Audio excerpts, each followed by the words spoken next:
Chapter 1. Euless and the others were naturally brought to the system world by Dustless. The difference between this world and the previous one was like the difference between heaven and hell. The endless towering mountains extended into the distance without an end, as if they extended to the end of the world. Countless immortal mist drifted halfway up the mountain, and countless white marble palaces could be vaguely seen hidden between the mountains, one after another. It was extremely spectacular. Welcome to my world. Seeing the shocked faces of Euless and the others as if they were country bumpkins, Dustless couldn't help but feel proud. Every girl who entered his territory was so shocked, and Dustless's vanity was quite satisfied. Just pick some palaces that you like. Dustless pointed at the palaces all over the mountains and said extremely arrogantly, "Don't be polite with me, I'm the biggest landlord, the master of this world." The girls didn't stand on ceremony after hearing that and picked some palaces that they liked. But what surprised them was that there were actually people in many palaces, and after asking around they found out that they were Dustless's confidants. Claudia, Euless, and the others immediately changed their understanding of Dustless. Previously, they didn't think that this guy had the nature of a pervert, at least he had some bottom line, but after seeing those confidants, they could almost form a company. He's simply a human trafficker. Euless and the others complained angrily, but this group of women had deep feelings for Dustless. They loved each other and didn't have any conflicts, otherwise they would have already made a scene. Dustless stayed in the system world for a few days during this period and tried to create a human with Claudia. Of course, there was a large group of people and after a few days and nights he had to leave in a sorry state. Otherwise he would really be squeezed dry. Even if he was a 10-tailed beast with unlimited physical strength and energy, he couldn't handle a bunch of tigresses. In the blue sky, lazy white clouds floated around. Looking at the sky was exceptionally clear. Damn it, why do I always transmigrate to such a damn place? Dustless looked at the unfamiliar students around him and smiled bitterly. This scene seemed familiar. The last time he had transmigrated, he had also landed in an unfamiliar school. Please wait a moment. Just as Dustless was in a dilemma, a very gentle voice suddenly sounded. Dustless subconsciously looked over and saw a handsome and sunny boy looking at him gently. "Are you a new student?" "Hello, I'm Ebony Hue." The handsome boy introduced himself politely. Dustless narrowed his eyes. "Ebonshine? Isn't that the fallen knight? Don't tell me this is—" Dustless's eyes lit up as he instantly understood where he was. Cough, cough, cough. Dustless coughed awkwardly, then greeted Ebony Hue in a friendly manner. "Excuse me, are you Eben?" "Actually, I'm a student who just entered the Broken Army Academy. I'm not familiar with the place and got lost." Dustless decisively chose to bluff. Grumble, grumble. At the same time his stomach grumbled. Dustless blushed slightly and said, "I just arrived and don't know where the cafeteria is, so why don't you bring me there?" Ebony Hue looked at Dustless suspiciously. For some reason he felt that this person was a little strange. If he was a student of the Broken Army Academy, why didn't he have a uniform? Thinking of this, Ebony Hue's heart immediately became alert. "Okay, come with me." The boy showed his signature sunny smile, then took the initiative to lead Dustless away. Seeing this, Dustless followed without hesitation. Transmigrating to this place was quite taxing on his body, and he was really hungry. Along the way, Dustless beat around the bush with Ebony Hue, asking a lot of questions about this world. He could finally confirm that this kid in front of him was that protagonist. "That's the cafeteria in front." Ebony Hue pointed at the end of the corridor where there was a closed door. "Thank you." Dustless nodded lightly, then walked over with a smile. He couldn't help but feel strange because the cafeteria in front was too small, more like an office. "Forget it, no matter what, let's fill our stomachs first. We'll talk about the future later." Dustless walked to the door and gently pushed it open, but the scene in front of him stunned him. How was this a cafeteria? It was obviously an office, and there was a woman in a suit sitting in front of the desk, seriously reading some documents. "Who are you?" The woman looked up at Dustless, frowned, and asked, "Strange, you're a student of the Broken Army Academy? Why haven't I seen you before? What's your name?" Dustless was speechless. He looked at the woman in front of him and had some impression of her. After thinking for a while, he immediately understood that he had been tricked. Cafeteria, what the F***ck. This woman in front of him was called Shinganji Haino, and this was obviously the chairman's office. "Chairman, I felt that this guy was a little suspicious, so I brought him here." Ebony Hue suddenly walked in and pointed at Dustless. "Where's the basic trust between people? F***ck, we didn't have any grievances in the past, and we didn't have any grudges recently. I just wanted to make a living and you actually tricked me like this. Dustless felt like countless crows were flying over his head. He suppressed his anger and wanted to beat someone up, and looked at Ebony Hue with a fake smile. Boy, well done. Just you wait, this is definitely not over. Chapter 2. Even if you don't have IS, I won't go easy on you. Under the control of Cecilia's will, the 4 guns floating around her all aimed at Dustless. So. A dense barrage of bullets shot out from the muzzles. The barrage of bullets was extremely fast and disappeared with a sound. Boom boom boom. The next moment, Dustless's location was engulfed in flames. The violent explosion made the entire simulation field tremble. Although it was just a barrage of bullets, they were actually made of high-density explosives. After being hit, not only would the flesh be torn open, but the body would also be burned to ashes. Arrogant guy, let's see if you still dare to be so arrogant in front of me, Cecilia. The girl's lips curled into a victorious smile. She hummed proudly and couldn't help but think excitedly, will I become famous in the world because of this? Thinking of this, Cecilia's heart was quite excited, her heartbeat accelerated, and her beautiful face was covered with a layer of blush. In the past few years, Dustless was too famous. The whole world knew of him as the demon instructor. There were even rumors that even Veiled Thousand Winter was personally trained by him. Stupid girl, why is your face so red? Is it because you're in love? The cold voice came from behind. Cecilia immediately shivered. Just as she was about to turn around, she froze. Pah. The crisp sound lingered in her ears for a long time. Cecilia jumped up instantly like a cat whose tail had been stepped on. She turned her head and angrily rebuked, You. How dare you hit my butt? Oh my God, are all men so barbaric in a place like Japan? Other people don't know, but I am barbaric like this. Dustless shrugged nonchalantly and yawned. If you have a problem with it, just give up on the entrance exam. No one will force you. Don't even think about it. Cecilia rejected him fiercely. Give up? No way. Not only did she have to pass the IS entrance exam, she also had to take revenge on Dustless. But then again, how did he dodge my attack? I didn't even see a shadow. Was I too careless? Cecilia frowned, looking at the sea of fire that was still burning. Her eyes were full of confusion. She had clearly hit Dustless just now, but this guy had sneaked behind her and even hit her butt. Thinking of this, Cecilia's anger was ignited. She was ashamed and angry at the same time. You don't understand gentlemanly etiquette. This is my return to you. The 4 cannons floating around Cecilia spread out and aimed at Dustless from different directions. Bang bang bang. With the previous humiliation, Cecilia was now like a barrel of gunpowder, firing with all her might. At this moment she was also holding a gun that was nearly 2 meters long, and all the bullets were aimed at Dustless. Boom boom boom. The place where Dustless was standing was once again engulfed in boundless flames. A huge black crater was blasted into the ground, and he disappeared along with it. *T, don't tell me he's dead? Realizing that Dustless was nowhere to be found, Cecilia's face turned pale. Defeating an instructor and killing an instructor were 2 completely different problems. Idiot, this kind of spark is still miles away from burning me. The ghostly voice sounded behind her again. Remembering what happened before, Cecilia immediately covered her butt.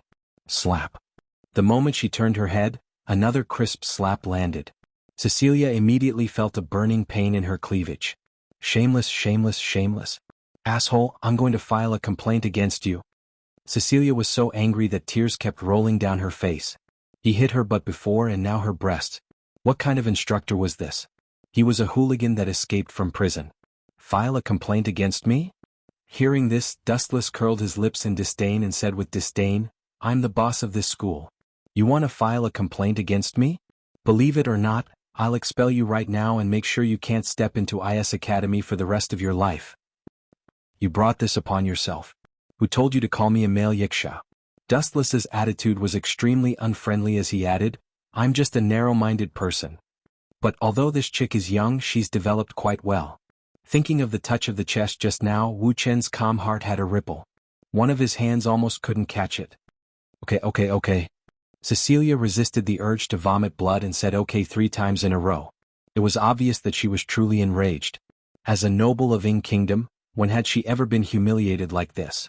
Let's see how you're going to ambush me this time. As she spoke, Cecilia gently flew up and gradually flew into the sky. She was about 20 to 30 meters above the ground. Looking down at the tiny black dot on the ground, Cecilia's smile was like a flower. How can you defeat me without is? No, don't even talk about defeating me. Can you even touch me? Although a bit arrogant, you're very smart. You know how to use your strengths to make up for your weaknesses. Wu Chen raised his head slightly and looked at Cecilia, who was hovering in the sky. He nodded slightly. To be honest, once Cecilia attacked from the sky, unless it was an IS user, there was no doubt that a male instructor like Dustless would be defeated. Other than Ikia Vega, there was no other male in the world that could control IS. How about this, let's make a bet. Looking down at Dustless on the ground, Cecilia seemed to feel that the outcome was already decided. Her crisp and arrogant voice echoed throughout the simulation field. Whoever loses will forever be the other's slave. How about that? No matter what the request is, it must be obeyed unconditionally. Today, Cecilia suffered unprecedented humiliation. How could she let Dustless go? Not only did she want to defeat this guy, but she also wanted to make him her slave for life. Are you serious? It just so happens that my back has been hurting lately. Dustless looked at Cecilia flying in the sky with a smile. His eyes narrowed into crescents like a cunning fox. He chuckled. Every day when I get off work, it would be best if I have a maid to serve me. Chapter 3. Jilansha's heart was incomparably complicated. It was as if a bottle of mixed feelings had been knocked over. He gently stared at Yuji, but Yuji's face was full of fear. Jilansha's heart felt like it was being cut by a knife. His sister looked at him with eyes full of hatred and hostility. It's a good thing that Yuji is with this guy for now. She won't be targeted by others, so it's not a bad thing. Jilansha comforted himself and showed a faint smile. It was as if he had really gotten over it, but it was still full of bitterness and reluctance. Moreover, Yulan Yuji was not as simple as his sister. In the vampire family, intermarriage between siblings was common, especially in the family of pure-blooded vampires. This kind of thing was not strange. Watching his fiancée being hugged by someone else while he could do nothing, Yulan Shu felt like he had eaten a fly. He felt nauseous and suffocated. It's snowing heavily outside. Come in and sit. Black Lord Hui Yen said in a friendly manner. He even made an inviting gesture, inviting Dustless to come in. Yuji? Black House Hui Yen also stared at the girl with slight astonishment. She and Yuji's mother, Jilan Shu, knew each other from the tree. Naturally, she recognized Yuji at first glance. What puzzled her was, why was it Wu Qin who was hugging her and not Jilan Shu? Are you too hungry? I have some food here. Black Lord Hui Yen took out some biscuits. Although he was puzzled, he didn't ask any more. Seeing Jilansha's bitter and sullen face, he guessed what had happened. Where did you come from? Black Lord Hui Yen looked at Dustless meaningfully. This was the first person who could make Jilansha suffer, and it seemed to be a human. I came from a place far, far away. Dustless drank a mouthful of water.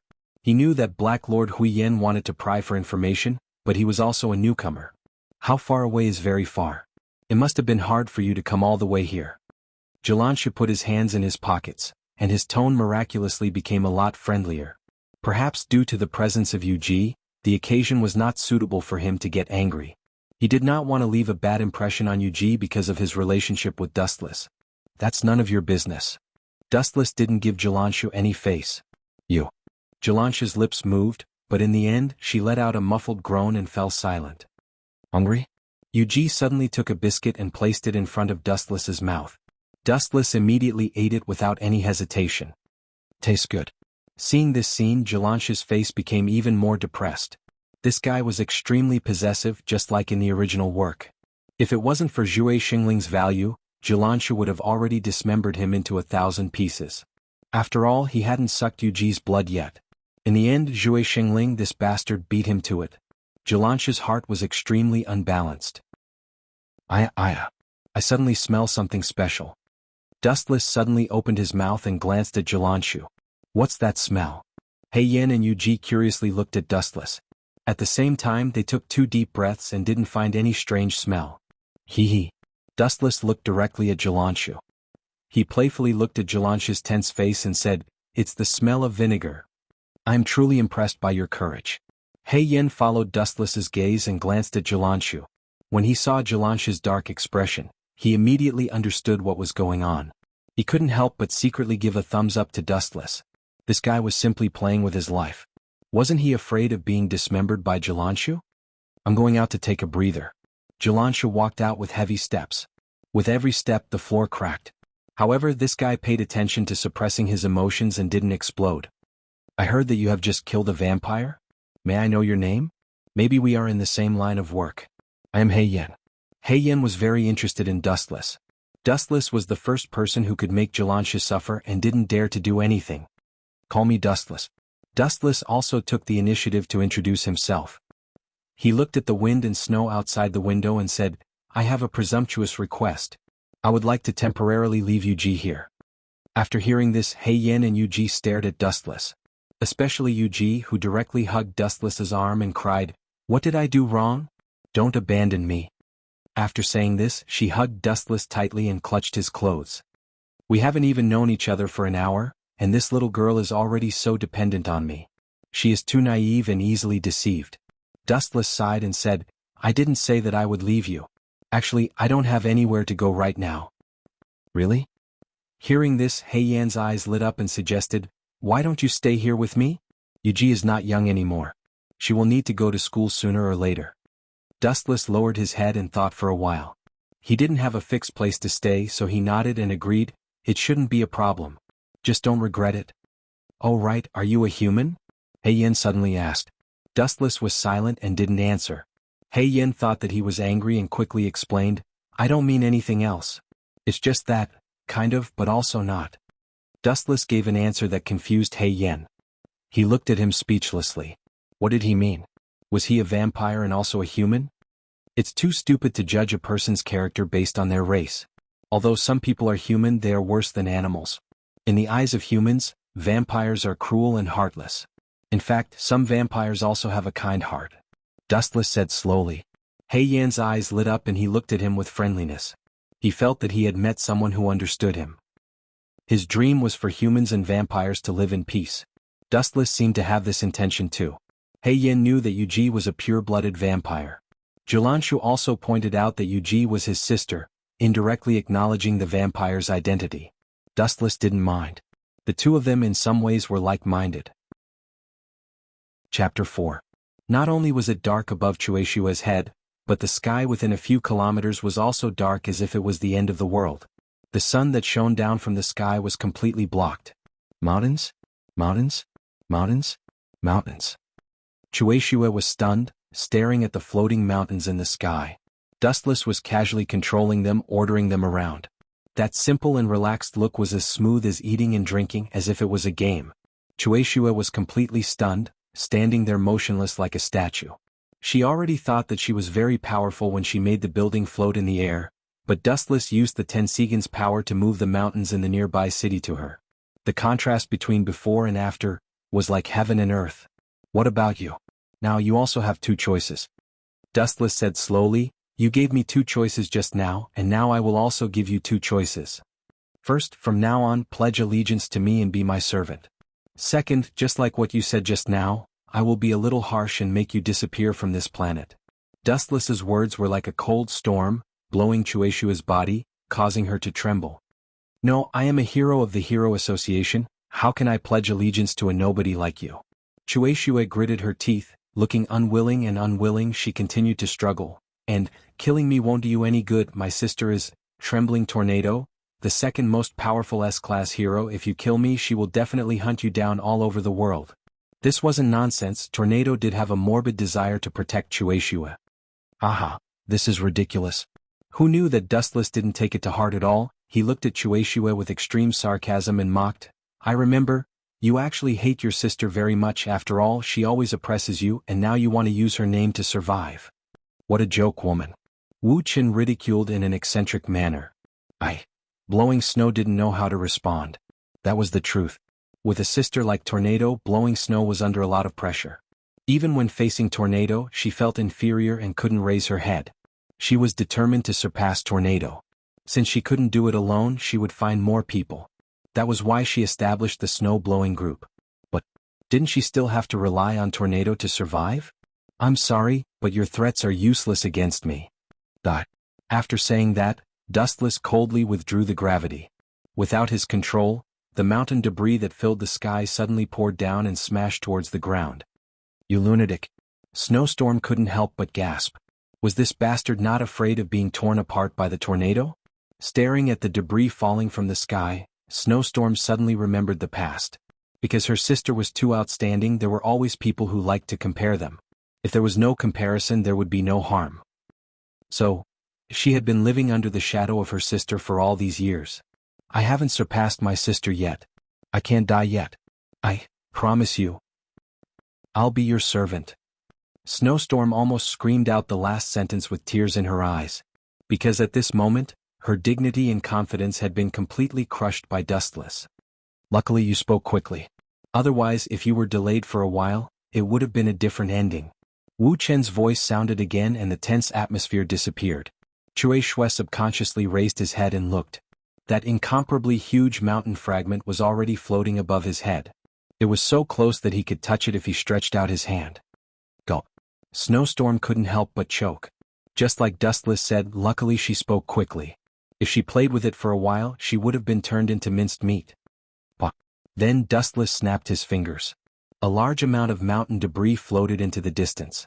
Snowstorm's crisis was also resolved. Phew. I'm finally saved. After the mountain debris flew away, the bright sunlight shone down on her face.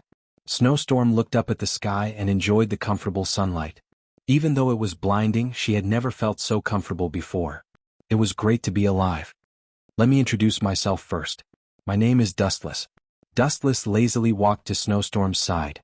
Looking at the girl who had a face full of joy after surviving the disaster, he said softly, "Since you are my person, you should withdraw from the Hero Association."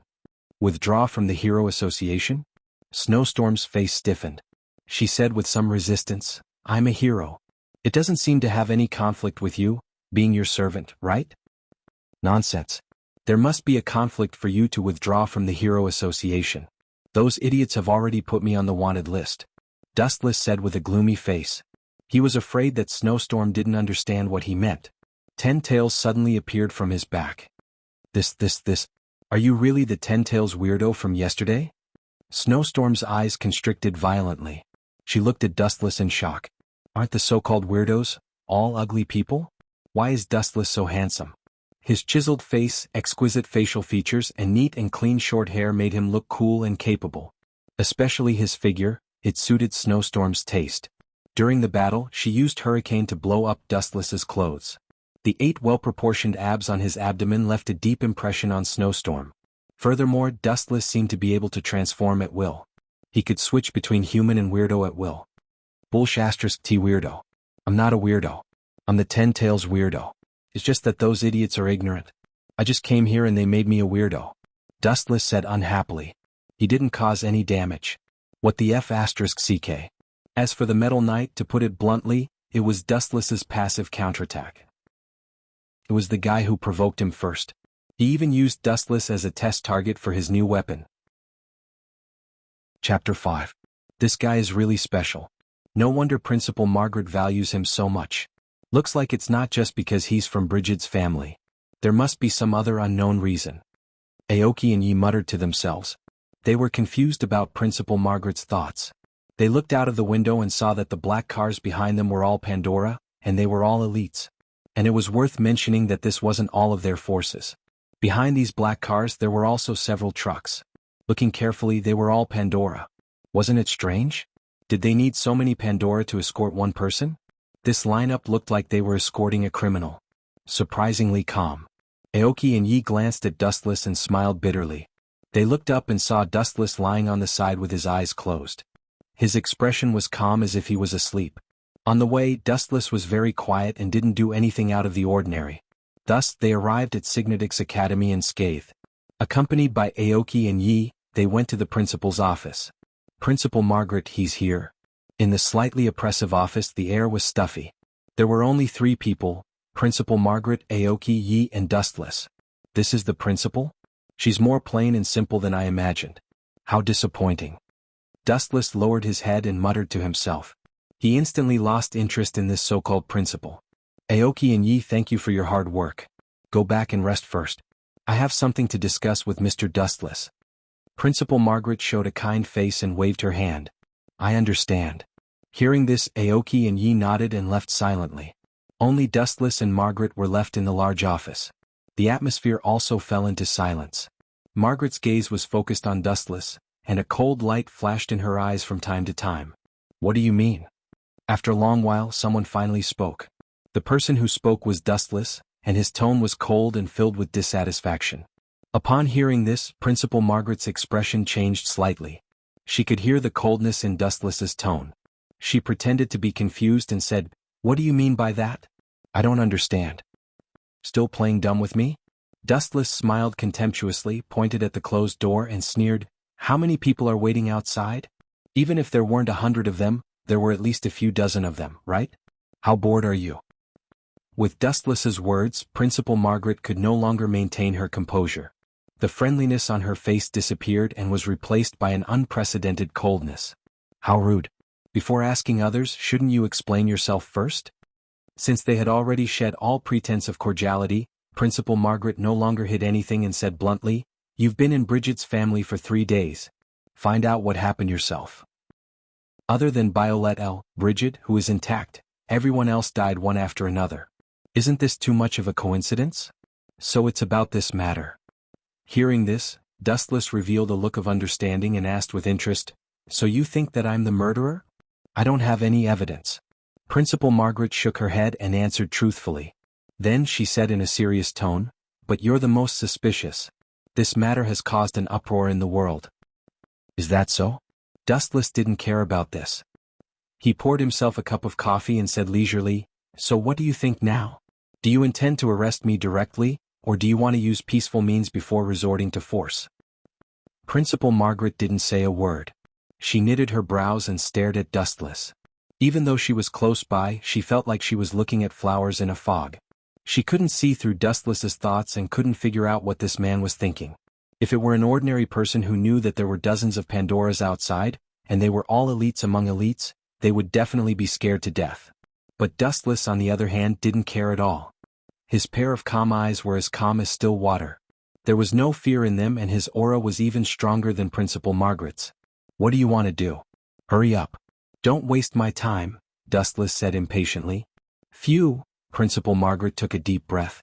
After a moment of silence, she finally said, "Although you are a suspect, there is no direct evidence pointing to you killing the members of Bridget's family. There are no signs of their assets being misappropriated. All of it is attributed to Biolette Bridget. You came looking for me in such a big way just to say this nonsense? So boring. I really feel bad for the dozens of Pandoras standing guard outside," Dustless said casually. He didn't take the so-called dean seriously at all. This bastard. Hearing this, Principal Margaret's mouth twitched and her expression kept changing. This brat was too arrogant. He didn't take her seriously at all and spoke so casually. It felt like she was talking to a passerby. "However, it's good that you came to this school. We also need to investigate you." Margaret stared at Dustless and didn't hide anything. "Whatever." Dustless shrugged calmly without changing his expression. Not to mention that they couldn't find anything. Even if they did, what could they do? Count on the group of Pandoras to catch Dustless? Stop joking. They were not in the same dimension. Even the legendary Pandoras could only look up to him. "What other request do you have? If not, then according to Miss Biolette Bridget's letter, you will be our school's teacher from now on." Chapter 6. Dustless suddenly became a candidate for the general of the new Liang group. This made many demons flabbergasted. First, he became the boss of the Demon Ox group. Then he suddenly became a candidate for the general. This was a typical example of a salted fish turning over a new leaf. Although many were dissatisfied, there was nothing they could do. Firstly, it was Demon Ox who recommended him. Secondly, it was Dustless's own strength that no one could match. Other than his lack of experience and his short time in Nuliang group, he was perfect in almost every aspect. After meeting with the general, Dustless and Demon Ox were arranged to stay. Although there were many demons here, the environment was not bad. It was quiet and secluded. No one disturbed them. That Geo is a big problem. In the empty room, Dustless and Demon Ox sat together. He looked at the blooming cherry blossoms outside the window. It was a rare and beautiful scene. As for Demon Ox, he was drinking alone.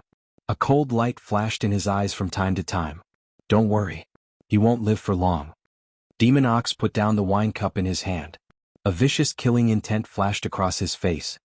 He sneered and said, "Not long ago his personal doctor, Snake Lady, was recruited by me.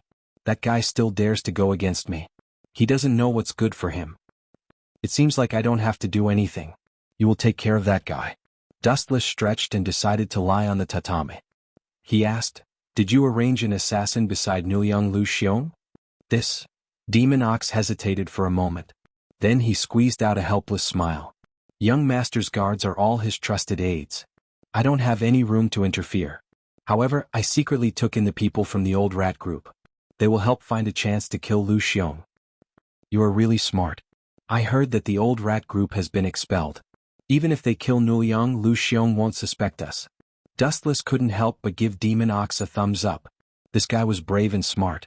He even knew how to plan ahead. No wonder he had such a high position in Nuyang group. Tap, tap, tap, tap. Light footsteps came from outside the door. Dustless and Ghost Ox raised their heads and looked over. What came into their eyes were two beautiful women. Harry Whore and Snow Lady? Ghost Ox frowned and asked, "Did the general order you to come?" The Snow Maiden nodded before glancing at Dustless and saying, "From now on, Master Dustless is a candidate to become the general of the Nuyang organization, so we have to increase the number of guards around him. We'll also take care of his daily needs." "Why would I need a guard?" Dustless chuckled. "Does he think I'm an idiot?" It was obvious that the general had ulterior motives. "You call yourself a guard, but you're actually here to keep an eye on me, right?" Ghost Ox felt disdain in his heart. He looked at Hormao and Snow Lady and said expressionlessly, "Both of you can go back.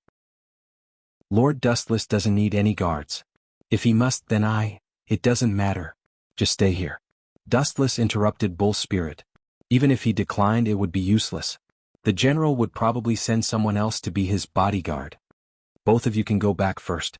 Help me thank the general. Come back at night. I have something to discuss with Ghost Ox now." Dustless waved his hand. The Snow Maiden and Hormao looked at each other before leaving respectfully. These two chicks are really talented in acting.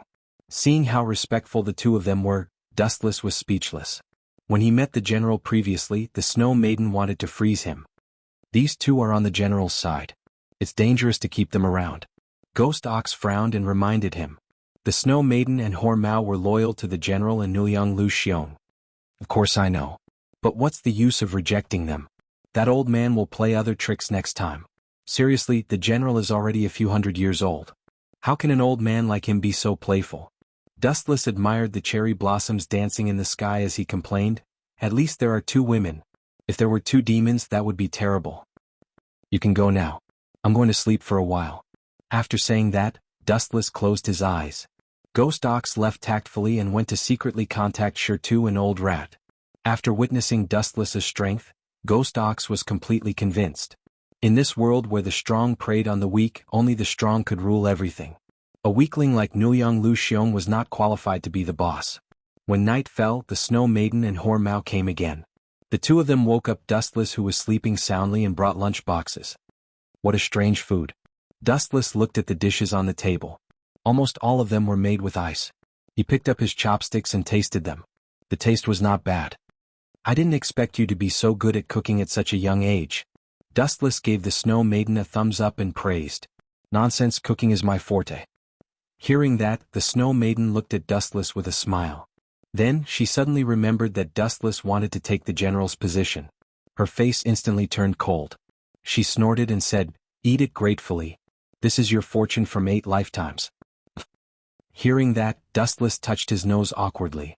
This woman was really arrogant. About 10 minutes later, Dustless finished his dinner. He lay lazily for a while and burped. When the two of them were about to leave, Dustless suddenly spoke. "Snow Maiden, you can go. Or Mao stay." The corner of Wu Chen's mouth curled into a wicked smile. Prostitute Mao looked back and suddenly shivered. She wanted to refuse, but she didn't have a suitable excuse. When the general arranged for the two of them to come here, he ordered them to monitor Wu Chen's every move and inquire about his identity and origin. Chapter 7. The place that had just been loosened, this chick suddenly grabbed it again. Wu Chen suddenly shivered. "What are you doing?" Dustless's face twitched. Perhaps she was too nervous, but her strength was a little too much. "Ouch, ouch, ouch. Damn, do you want me to die without any descendants?" I'm sorry, I'm really sorry." Shirley's mouth trembled and she could not even speak clearly. "His Majesty ordered me to serve you to the best of my ability. This kind of small matter, just leave it to me." Shirley then squeezed out some shower gel and smeared it on his body. She slid it down gently. Dustless was stunned. This was the first time he had met Shirley and she was already doing something like this. Could it be, you're mesmerized by me? Dustless suddenly puffed out his chest and thought narcissistically. Don't move. Shirley cried out awkwardly. Dustless's movement was fine, but she almost lost her grip because of the shower gel. Really, if you can't get used to it, then refuse. No one forced you to do this. Dustless naturally noticed Shirley's difficulties. She was very unfamiliar with the technique, and it even made Dustless feel a little pain. Perhaps it was because it was her first time bathing someone and sometimes she could not control her strength well. This painful but happy scene lasted for about 10 minutes. When it was over, Shirley took Dustless to the bedroom to rest. Before she left, she even prepared a dazzling array of snacks. In the king's council chamber. Old man, why didn't you chase that guy away? You actually let him stay overnight? Is there something wrong with your brain? Veronica was throwing a tantrum at King Edward, who was sitting on the throne. She was so angry that she was about to vomit blood. Her disrespectful tone didn't sound like she was talking to her father at all. However, King Edward merely stroked his beard. He seemed to be used to Veronica's behavior. The reason she was so angry was that she had also heard that Dustless had stayed overnight. Veronica wanted to kill Dustless immediately, but when she thought of the difference between them, she dismissed that unrealistic thought. If she rashly challenged Dustless, the scene just now might happen again. When she thought of how Dustless humiliated her, Veronica's whole body turned cold and goosebumps rose all over. Now this bastard who bullied her was living in her house. This was simply outrageous. You seem to have a big problem with Dustless, Veronica. King Edward looked suspiciously at Veronica's face and asked curiously, do you know him? Veronica was slightly startled and then she gave a disdainful glance. Who knows that kind of guy? Whenever I see him. No, I feel bad when I hear his name. But you do, Edwards. You, as the saying goes, no one knows a daughter better than a father, and no one knew Veronica better than him. Those who offended me are all dead, Veronica said coldly. I'm just worried that Dustless will harm Sylvia. Veronica snorted coldly. Then her tone became gentle. Whenever Sylvia was mentioned, Veronica would dote on her with infinite tenderness. That's true. Hearing Veronica's explanation, King Edward's doubts were relieved. Yes, those who dared to provoke his eldest daughter were all dead. If they were enemies, they would have died long ago.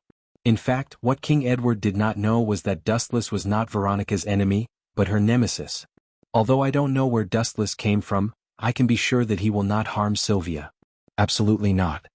King Edward's tone was very serious and very certain. Why? Veronica was stunned for a moment. Her father had only met Wu Qin today. Where did he get the confidence to be so certain? Think about it. If he wants to harm Sylvia, is there a need to bring her back? No, there is no need to kill her. Just throw her deep into the mountains and let her live on her own, King Edward explained. So, the possibility of Dustless harming Sylvia is completely non-existent. Keeping him here is actually because of his strength. King Edward's eyes shone. The two empires at the border of the kingdom have wild ambitions against us. The benefits of having a strong military force are self-evident. I heard from Sylvia that Dustless is very strong. He can even fly without a dragon. And most importantly, King Edward exhaled and looked at Veronica excitedly. This is what Sylvia told me. Dustless and the Dragon Mother seem to be very close. The Dragon Mother even has a favor to ask of Dustless. I plan to ask him to help you. Veronica had the potential to be a dragon breeder, but sadly when she was baptized, the Dragon Mother despised the girl's fierce eyes and felt that she was not suitable to be a dragon breeder. So that's how it is? Veronica's eyes lit up. She was obviously moved and her heart raced. But on second thought, what, asking her to ask that big pervert for help? No, no way. Veronica waved her hand and left in anger. What dragon breeder, what dragon knight, they're all bullsh*t. Veronica, am not weak even without Parker. Asking Veronica to ask Dustless for help was more painful than killing her. Chapter 8. Elise bowed again and again, showing her sincerity. She even took out Fatu as a thank you gift. Although it was very awkward, Elise had to admit that it was hard on her. It also showed her sincerity. She seemed to be embarrassed to reject him again, but she should forget about asking Dustless to accept her Fatu. How about this? Dustless stared at the nervous Elise again and again, his eyes narrowed into crescents. He chuckled and said, Micah is the maid of the dean. Sometimes she doesn't have time to serve me, so she goes against me secretly. I'm still short of someone by my side. How about you? Sure. Elise nodded without the slightest hesitation. Wuchen felt strange when he heard that. Didn't this child agree too quickly? My request is not as simple as you think. To a certain extent, it's a contract of selling yourself. Dustless repeated again, although the conditions are a little harsh, I don't think it's too much. There's no such thing as a free lunch in this world. There's always a price to pay for asking for help, right? In this day and age, even monks asked for incense money. Wasn't it normal to ask for favors? Okay. Elise still did not hesitate, but she was secretly laughing in her heart. Her request was very simple. In fact, she wanted Dustless to kill her. Once Elise was dead, the white Leviathan would leave and the crisis would be resolved. If Elise was dead, how could she agree to Dustless's conditions? So she was very puzzled. This guy actually asked for such a condition. Was he retarded? Ow. Ow. Ow ow ow. The white Leviathan sang as it moved forward. All kinds of powerful attacks could not hit it at all. It's useless. This guy's ability is universal repulsion. What can your puny attacks do? Dustless watched silently. In the sky around the Leviathan, there were a few petite figures wandering around. Without a doubt, only D dared to fight the dragon. They were Matsumoto Fukumoto and Lisa Hayaka, Phyllis Crest, Ren Miyazawa and Ella Liu. 5 of them. Even though they had the absolute advantage in numbers, their attacks were completely useless, as the Leviathan of White's massive body was covered with a layer of transparent air shield. No matter what kind of attacks they launched, they couldn't break through it and they would even be repelled. Attack together. Mob Shin ordered loudly. Instantly, a series of concentrated attacks came from all directions. Boom boom boom. Another wave of powerful attacks landed on the Leviathan of White. The layer of energy shield on its skin was constantly exploding, and sparks flew everywhere. However, the interior was still intact. It was useless. Woo woo woo. Perhaps the Leviathan of White was tired of playing, and it opened its mouth, revealing its sharp fangs. Ow ow ow ow. A series of ghastly roars rang out as powerful shockwaves swept through Midgar in an unstoppable manner like gales with force of over 100. Boom boom boom. Boom boom boom. Boom boom boom. A large number of buildings collapsed once again, and the prosperous Midgar Academy was almost completely turned into ruins. Bang bang bang. This storm was so powerful that Mob Shin and the others who were entrenched around the Leviathan of White were also affected. They were directly blown away, and their bodies landed heavily on the ground in the distance. Their bones were about to fall apart. Shin Shin. Mob Shin, who was recuperating, looked at his sister who had fallen to the ground. His handsome face was distorted. That was his sister, how could he not feel heartache? He looked at the Leviathan of White with extreme hatred. Looking at the massive body, Mob Shin felt helpless. In front of a dragon, what could a human do? At least I have to try once. Mob Shin's eyes flickered with a cold light. Just as he was about to make a move, the sky suddenly darkened. He looked up subconsciously and it turned out to be boom boom boom. The Leviathan of White's massive claws slammed into the hospital where Mob Shin was. The hospital instantly collapsed and turned into a pile of ruins. It seems that it can't be stopped at all. Dustless scratched his head when he saw this. He couldn't help but take out his hands that were always in his trouser pockets. He pointed at the Leviathan of White, turned his head and said to Elise, "You wait here. I'll go and say hello to that kid." That kid? Elise looked in the direction where Dustless's finger was pointing. It was the huge body of the Leviathan of White. Her pretty face suddenly darkened and she reprimanded, "Please stop this kind of joke." "Don't." Elise discovered miserably that before she could finish her sentence, Wu Chen had disappeared mysteriously. Only his words were left in the vast and mighty heaven and earth. "Don't forget the promise from before. Once you get rid of that kid, you will be my servant." Elise wanted to cry but had no tears. She only asked Dustless to kill her. Why would there be so much trouble? Damn it. Is there really no way to stop it? Mob Shin got up from the ground with difficulty. Her face was covered with dirt, and there was a trace of blood at the corner of her mouth. Some parts of her body were also bruised. She was in a very sorry state. However, with the support of her strong will, the child miraculously stood up again. Whoosh whoosh whoosh. Mob Shin waved her hand gently and several sharp arrows shot at the Leviathan of White. Boom boom boom. The fatal arrows were blocked by the transparent barrier on the surface of the dragon before they got close to it. Such a dull attack had no effect at all. It was like a stone sinking into the sea, and it only splashed a few sparks before it was extinguished. Ow ow ow. The Leviathan of White turned its head and roared angrily. A pair of man-eating eyes fell on Moto Fukumoto's head. Its huge body slowly turned around and its huge forelimbs slowly raised. Even the sky was covered and it was pitch black. Is this the end? Mob Shin smiled bitterly. There was a trace of reluctance and relief on her bitter face. It was not easy to meet Mob Shin again. Before she had time to talk, the good chat was about to end. Chapter 9. The secret room where Mikoto and Fugaku were talking was torn apart and instantly burst open, turning into a pile of rubble and exposed to the sunlight. Looking straight ahead, the scene of the secret room could be seen at a glance. Uchiha Mikoto was still okay, but Uchiha Fugaku was a different story. Fugaku was lying on the ground with his butt facing the sky. His prestige as a patriarch was completely lost. When the Uchiha clansmen who came to support saw Fugaku's expression, they were stunned and had a strange expression on their faces. Compared with the usual serious patriarch, the contrast was huge. Fugaku hurriedly stood up and looked at the strange expressions of his clansmen. He wanted to laugh but didn't dare to laugh, just like a cat whose tail was stepped on. Who did this? Get out of here. Fugaku roared like a raging lion, his face was red, and his ferocious eyes were like that of a berserk beast. Anyone who was stared at by Fugaku would feel scared, and their hair would stand up unconsciously. It's been a long time. At this moment, an unusually indifferent and disdainful voice sounded. The childish voice was obviously from the 10-year-old Dustless. Remembering Fugaku's strange posture, Dustless didn't hesitate to add oil to the fire and said, "Worthy of being the patriarch, the real pillar of the Uchiha clan." Dustless looked at Fugaku with admiration. "I'm not as good as you. It turned out to be you little bastard. Did you do this?" Looking at the place where the voice came from, it was Dustless with a smile on his face. Uchiha Fugaku was furious. His rage value was off the charts and his head was full of #S. Obviously he was very angry. He wanted to scold the little bastard, but he quickly changed his words because that would be tantamount to scolding himself. Looking at the ruins of the secret room, Fugaku's eyes were full of coldness, and he gritted his teeth. "As you can see." With a chuckle, Wu Qin said indifferently.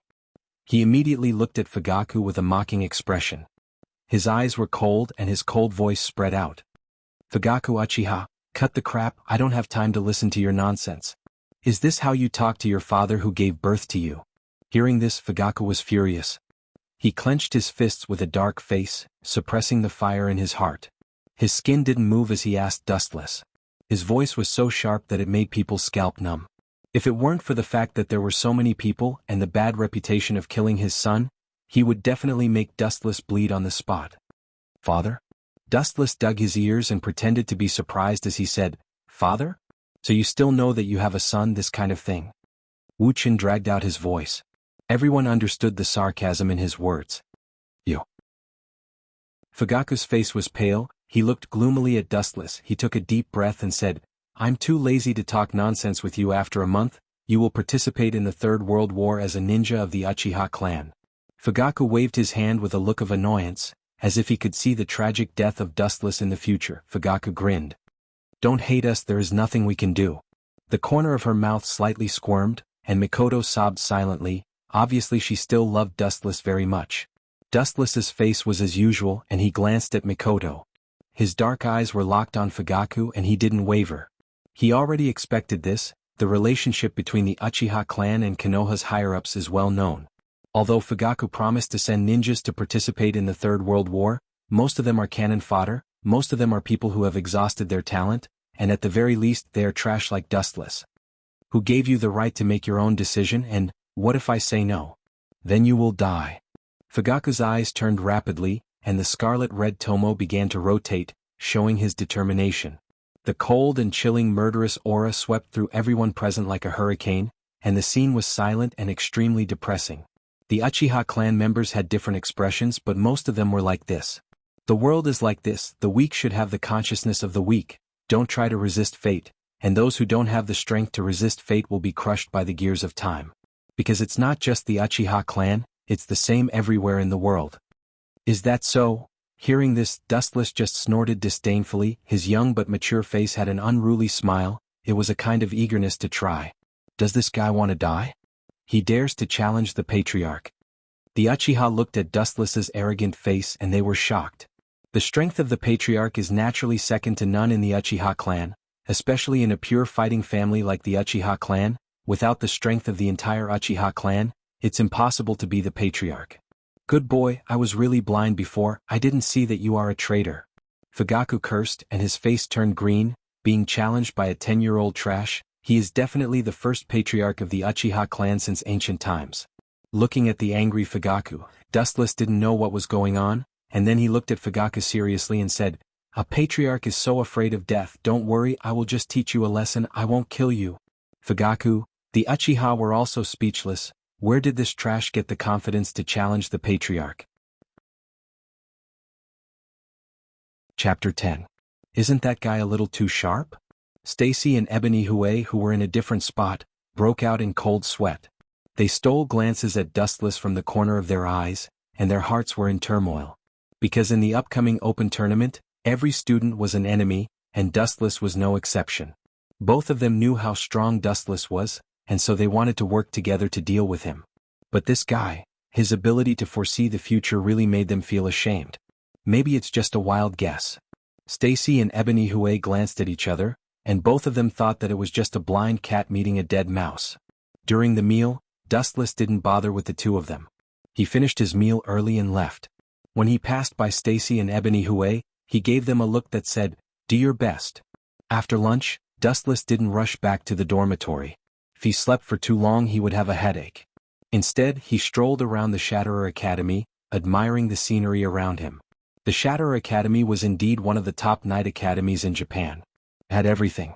The landscaping was done quite well, and there were all kinds of entertainment venues on campus.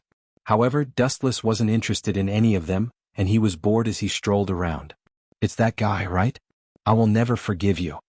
Looking at the figure in front of her, the white-haired Loli's face flashed with a cold light, and then she silently followed him. After about a few minutes, Dustless walked to a dark and shady place. It was a narrow corner and there was no one around and there were no cameras to observe him. "You've been following me for so long. Are you here to avenge your brother, Ebony Hue?"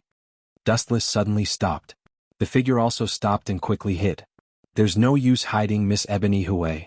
After calling out the girl's name, the white-haired Loli walked out from the shadows, and her beautiful eyes looked at Dustless unkindly. Ayaya. What a scary gaze. Dustless was unmoved by the girl's ferocious stare. He could tell at a glance that this was the Black Iron Pearl Viper. "You made my brother lose face and was laughed at by so many people. I can't forgive you." The Black Iron Pearl Centipede's body was overflowing with cold air. Even her eyebrows were covered in a layer of cold mist. "Of course I knew you wouldn't let me go, so I chose such a remote place. Otherwise, it would be troublesome if those cameras caught me using spiritual equipment without permission. According to the school rules you will be expelled," Dustless said calmly. His words made the Black Iron Pearl Centipede's pupils shrink. Could it be that this fellow discovered me long ago and deliberately brought me here? The Black Iron Bead Viper released its spiritual equipment and held a sharp dagger in its hand. It looked at Dustless with great vigilance. Perhaps this was a trap. "To be honest, I also want to teach you a lesson." Dustless grinned and said, "Your brother and Stacy plotted against me, so I'm just collecting some interest from his sister. That's not too much, right? That perverted princess." As if she had some impression of Stacy, the Black Iron Pearl Centipede immediately cursed. "I'll deal with you first." Crack, crack, crack, crack. With the Black Iron Pearl Centipede as the center, a large amount of ice seeped out from under her feet, freezing the surrounding ground and swallowing Dustless. The ability to control ice. No wonder your relationship with Stacy is so bad. Fire and water are incompatible. Looking at the ice under his feet, Dustless smiled and looked calm. Then he casually raised his right foot. What is he doing? Not planning to release his intrinsic spiritual equipment? The Black Iron Pearl Centipede looked at Dustless in confusion. She couldn't figure out what this guy wanted to do. Was he going to break her ice with one foot? Don't joke around. Actually, what the Black Iron Pearl Centipede didn't know was that Dustless didn't have the so-called intrinsic spiritual equipment. The heaven-gathering cloud sword was only imitated by the power of the glint fruit. Bang! The raised right foot suddenly landed on the ground. The ground immediately trembled and a large number of cracks appeared. The spreading ice on the ground cracked and shattered. His physical skills are so strong? Didn't you say this guy was good at using swords and fire? The black iron pearl centipede opened her eyes wide. When she looked at Dustless again, her body suddenly tensed up, because Dustless had disappeared from her sight. Where is he? The black iron pearl centipede looked left and right, looking for Dustless's whereabouts. Full of flaws, little brat. If you participate in the selection like this, you'll be eliminated sooner or later. The cold voice suddenly sounded behind her. The black iron pearl centipede couldn't help but be startled.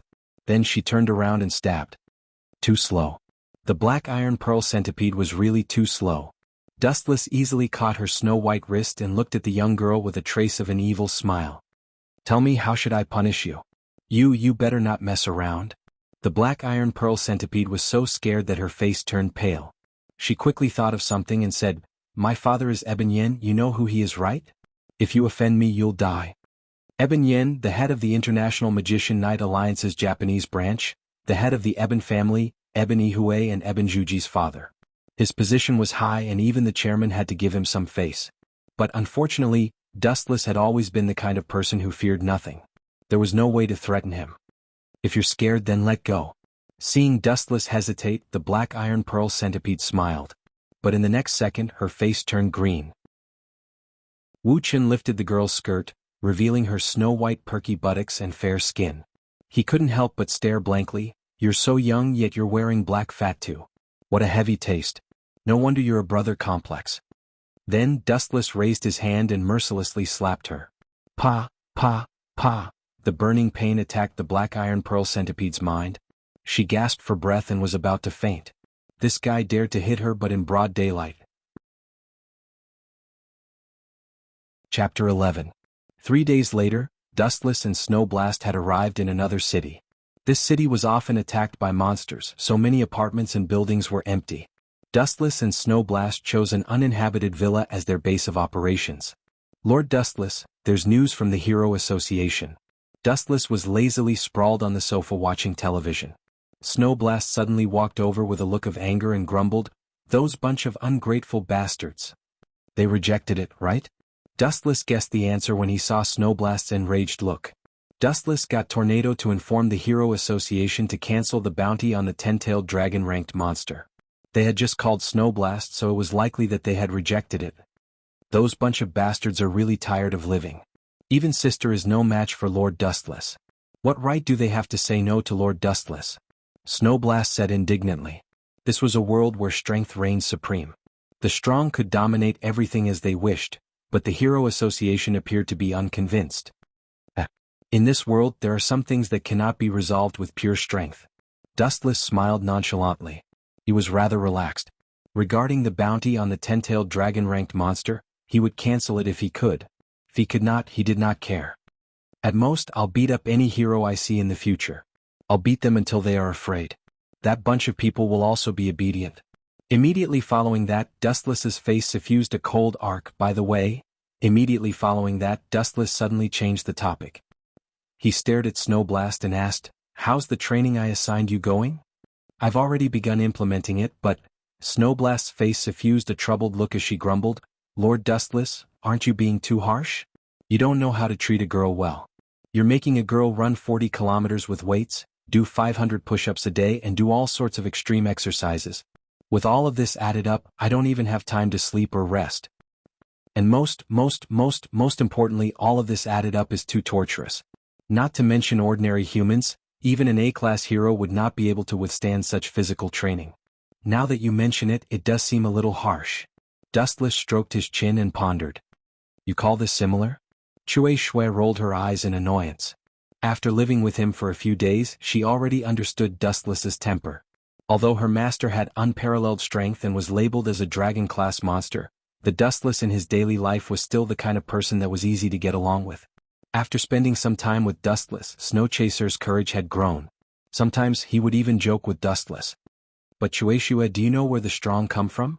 Talent is important, but as the saying goes, diligence can make up for stupidity. The so-called strong are actually made up for by taking advantage of other people's leisure time to train themselves like crazy. If you want to become strong, you have to learn how to endure hardships. Dustless educated Snowchaser with a serious look on his face. At this moment he really looked like a teacher. Only by constantly pushing yourself to the limit can you break through the limit. I understand. Snow Chaser nodded, but she didn't really understand. Rumble. A shocking explosion came from a certain direction. Dustless and Snow Chaser immediately raised their heads. Dustless was already used to this kind of sudden explosion. It happened almost every day. Sometimes, it happened more than 10 times a day. Needless to say, it was probably some strange person causing trouble again, right? Snow Chaser. Dustless's eyes fell on Snow Chaser. Snow Chaser immediately stood up and said seriously, I understand, Master Dustless. After saying that, Snow Chaser walked over and calmly hugged Dustless. Obviously this was not the first time. Her small hands skillfully locked onto Dustless's body. Then Dustless's body began to emit a golden light. Dustless instantly turned into a beam of light and disappeared. In the past few days, Dustless had been ordering Snow Chaser and all kinds of monsters to fight at high intensity. And now this temporary target was here again. In the deep pit where the explosion happened, there was a tall monster.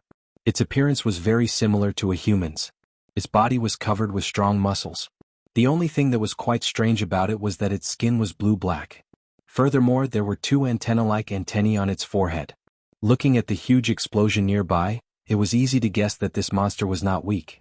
It was the Vaccine Man who claimed to be the will of the earth. Because it was unhappy with the destruction of the environment, it wanted to destroy the human race. Therefore, as soon as it appeared, the Vaccine Man caused a huge explosion and killed all the nearby humans. Look at this dirty world and this dirty air, my God, I can't stand it. All of this is caused by those damn humans. They have turned this lovely world into such a mess. They have no value in living in this world. The Vaccine Man took 2 deep breaths of air and tasted it carefully. After that he couldn't help but vomit. His face was full of disgust and disgust. Swoosh swoosh swoosh. Suddenly, a sharp sound came from the sky. The Vaccine Man couldn't help but look up. It was a beam of light that was quickly approaching. The speed of the beam was extremely fast. It was at least 100 meters away. Boom boom boom. After about 10 seconds the beam of light landed on the ground. It landed right next to the Vaccine Man. Of course this was Dustless and Snow Chaser. Snow Chaser, do you see this guy? You can use him as your opponent. Don't be afraid, this guy who looks strong on the outside is actually just a piece of trash. Dustless looked at the Vaccine Man and said softly. He didn't care about the latter's angry face at all. You stinky human, who are you calling a piece of trash that looks strong on the outside? The Vaccine Man roared with a gaze that could devour a person. His voice was hoarse as if he had shouted himself hoarse.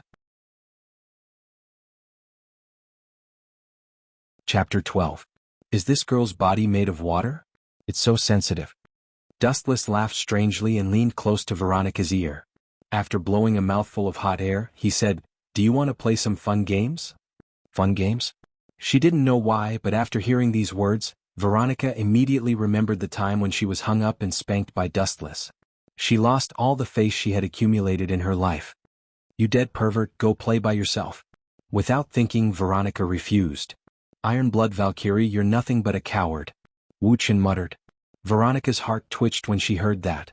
She had to calm herself down. She only hoped that this jinx would leave quickly. But as the saying goes, good things don't come true. Veronica didn't want to see this happen. Your father's place is not bad.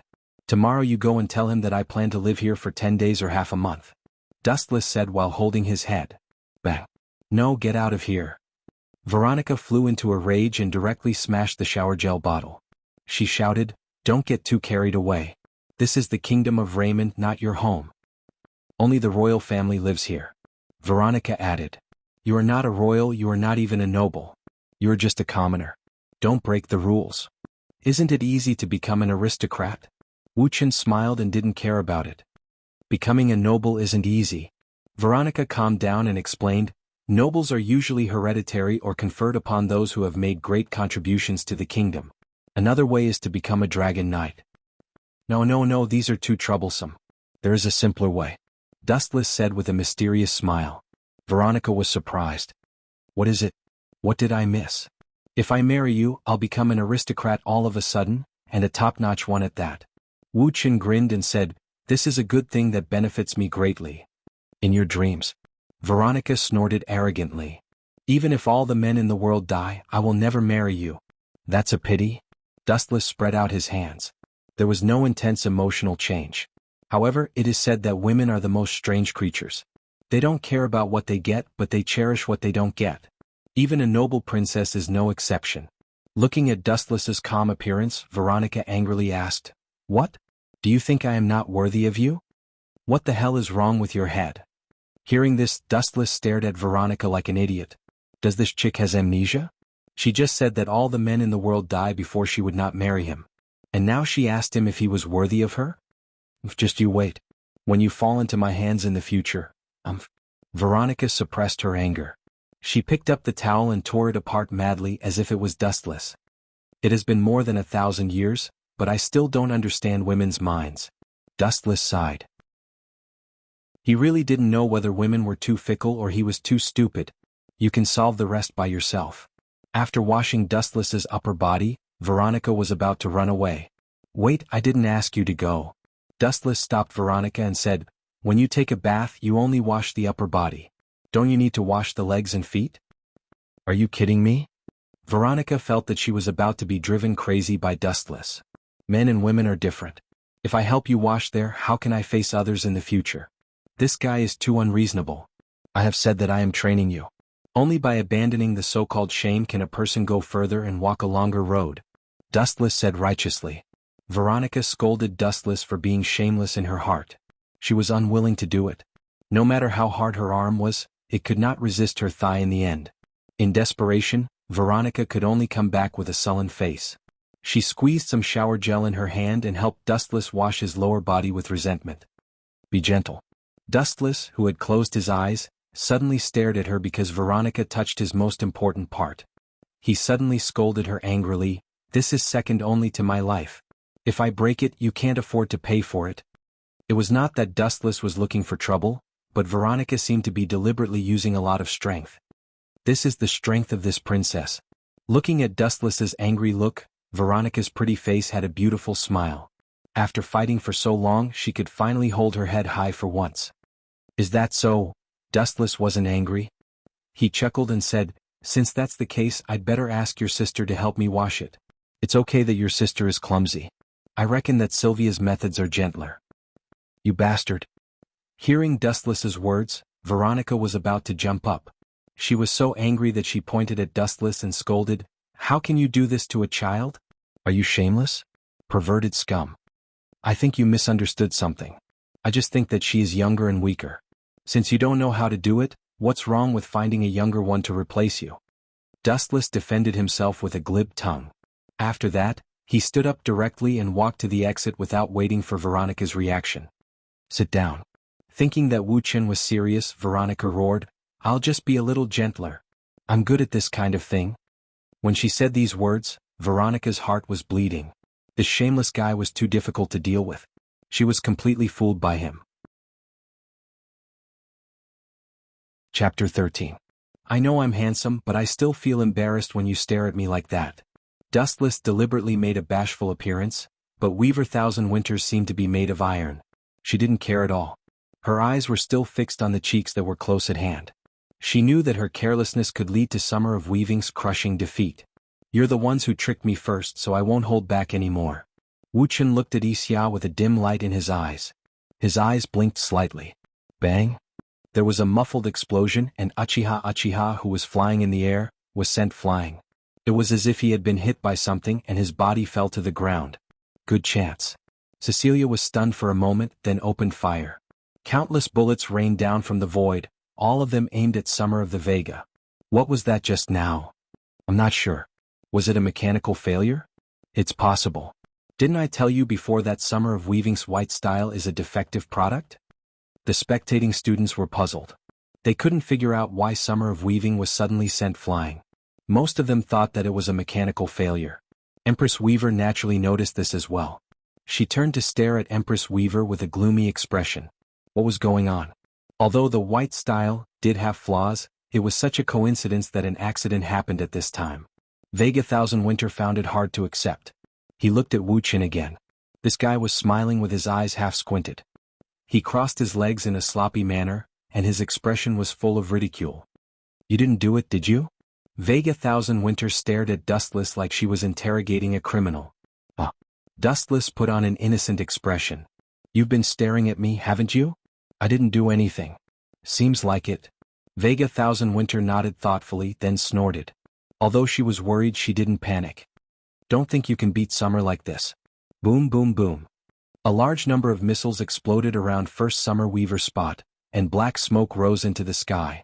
Many students were extremely worried. Although this was a simulation, a duel was still a duel. Accidents could happen from time to time. What if, however, when the choking black smoke dissipated, everyone finally understood that their worries were unnecessary? Looking closely, Summer of the Weaving Patch had activated a protective barrier, isolating him from the sea of flames. He was safe and sound. You'll never be able to hurt me with something like that, Weaver Summer said in high spirits as if he had already won. I didn't know there was such a thing. Looks like you guys have already upgraded the white form. You were just waiting for me to fall into your trap. Dustless glanced at Vega Thousand Winter out of the corner of his eye.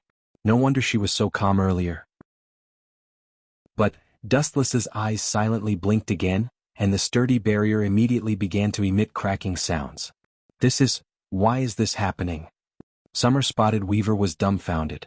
He stared blankly at the shattered barrier in front of him.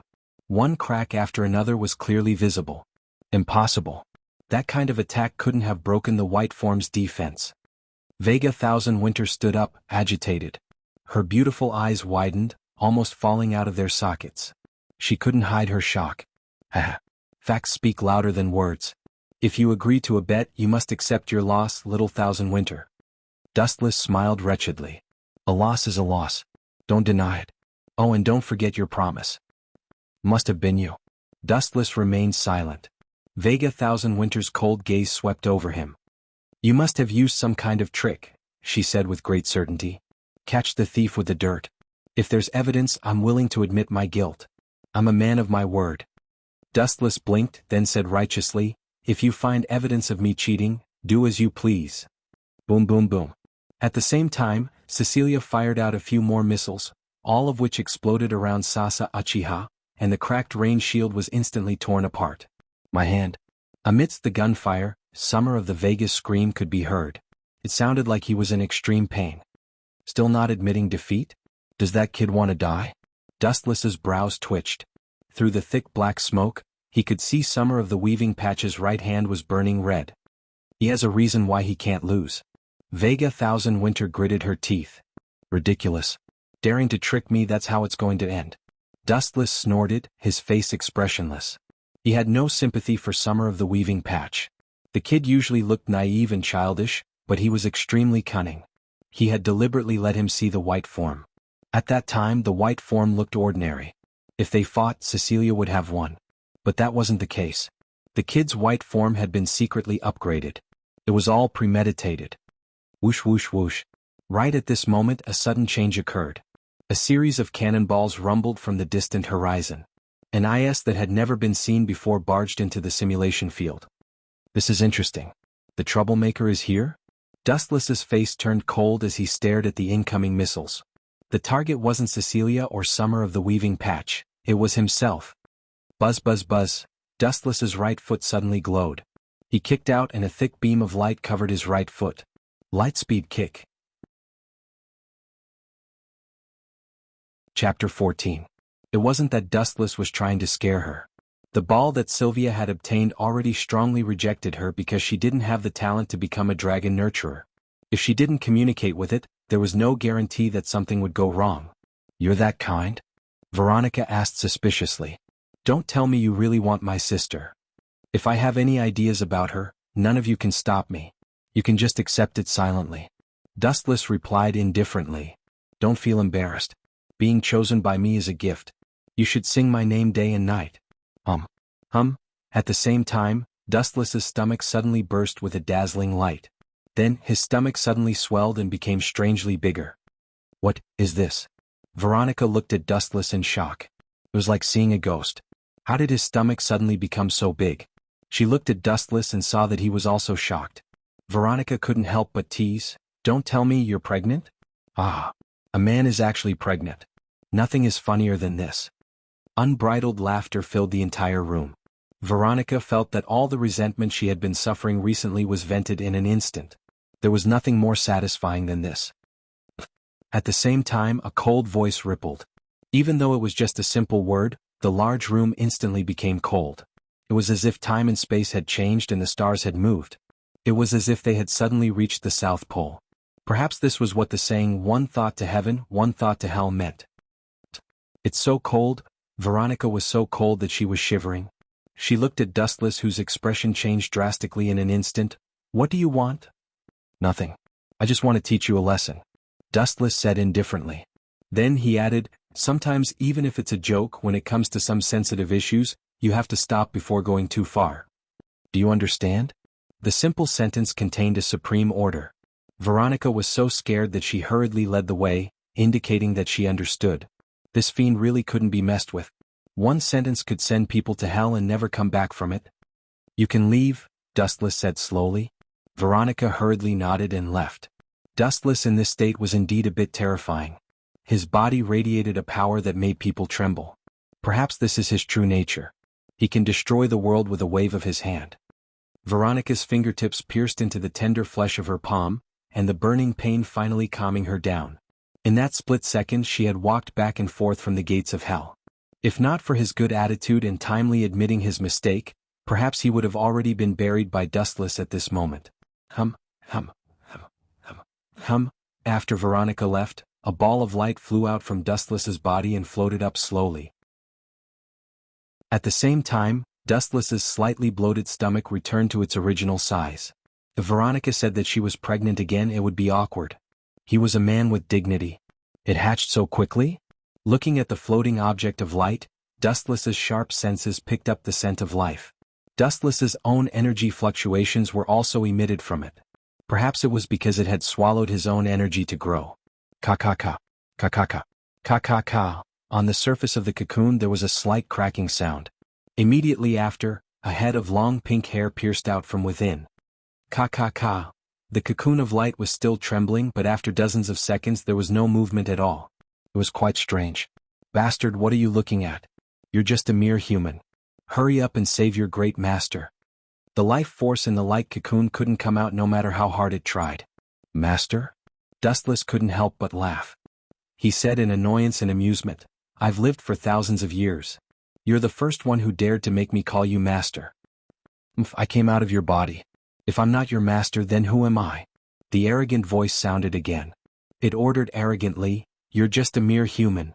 You should obey our great dragon clan." The girl in the light cocoon was obviously a pure racist.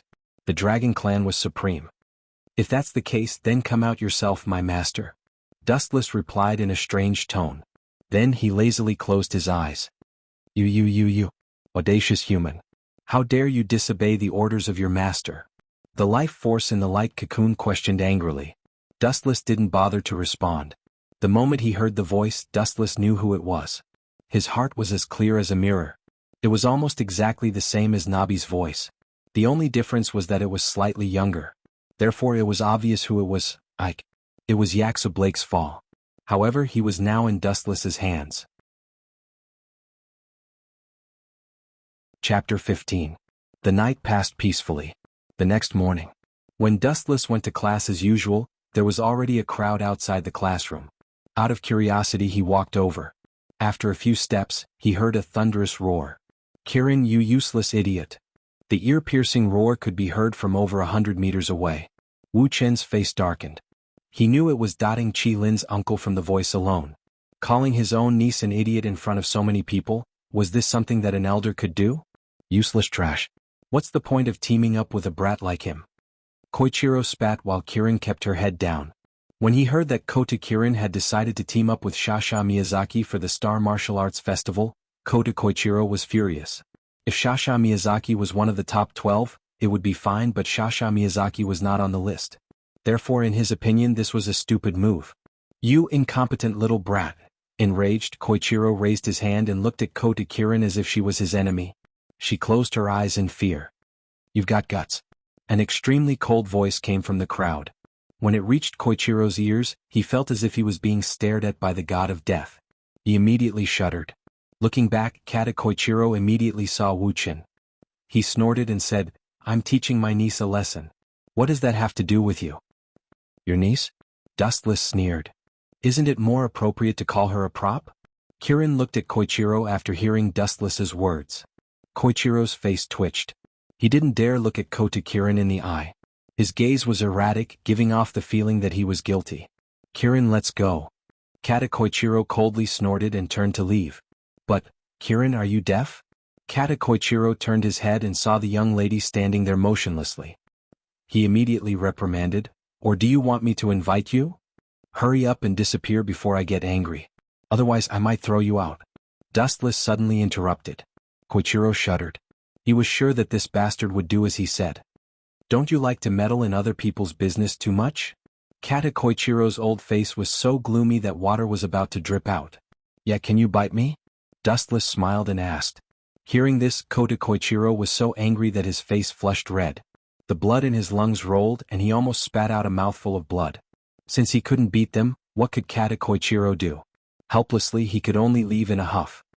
There are some things that you need to judge based on your own subjective will. You don't have to pursue success. You just need to have a clear conscience and make sure that you won't regret it in the future. Wu Chen rubbed doubting Qi Lin's head and said slowly, go to class. Thank you. Kirin looked at Dustless gratefully. Otherwise, she would have slapped him again. It's nothing. Dustless smiled. He didn't care too much.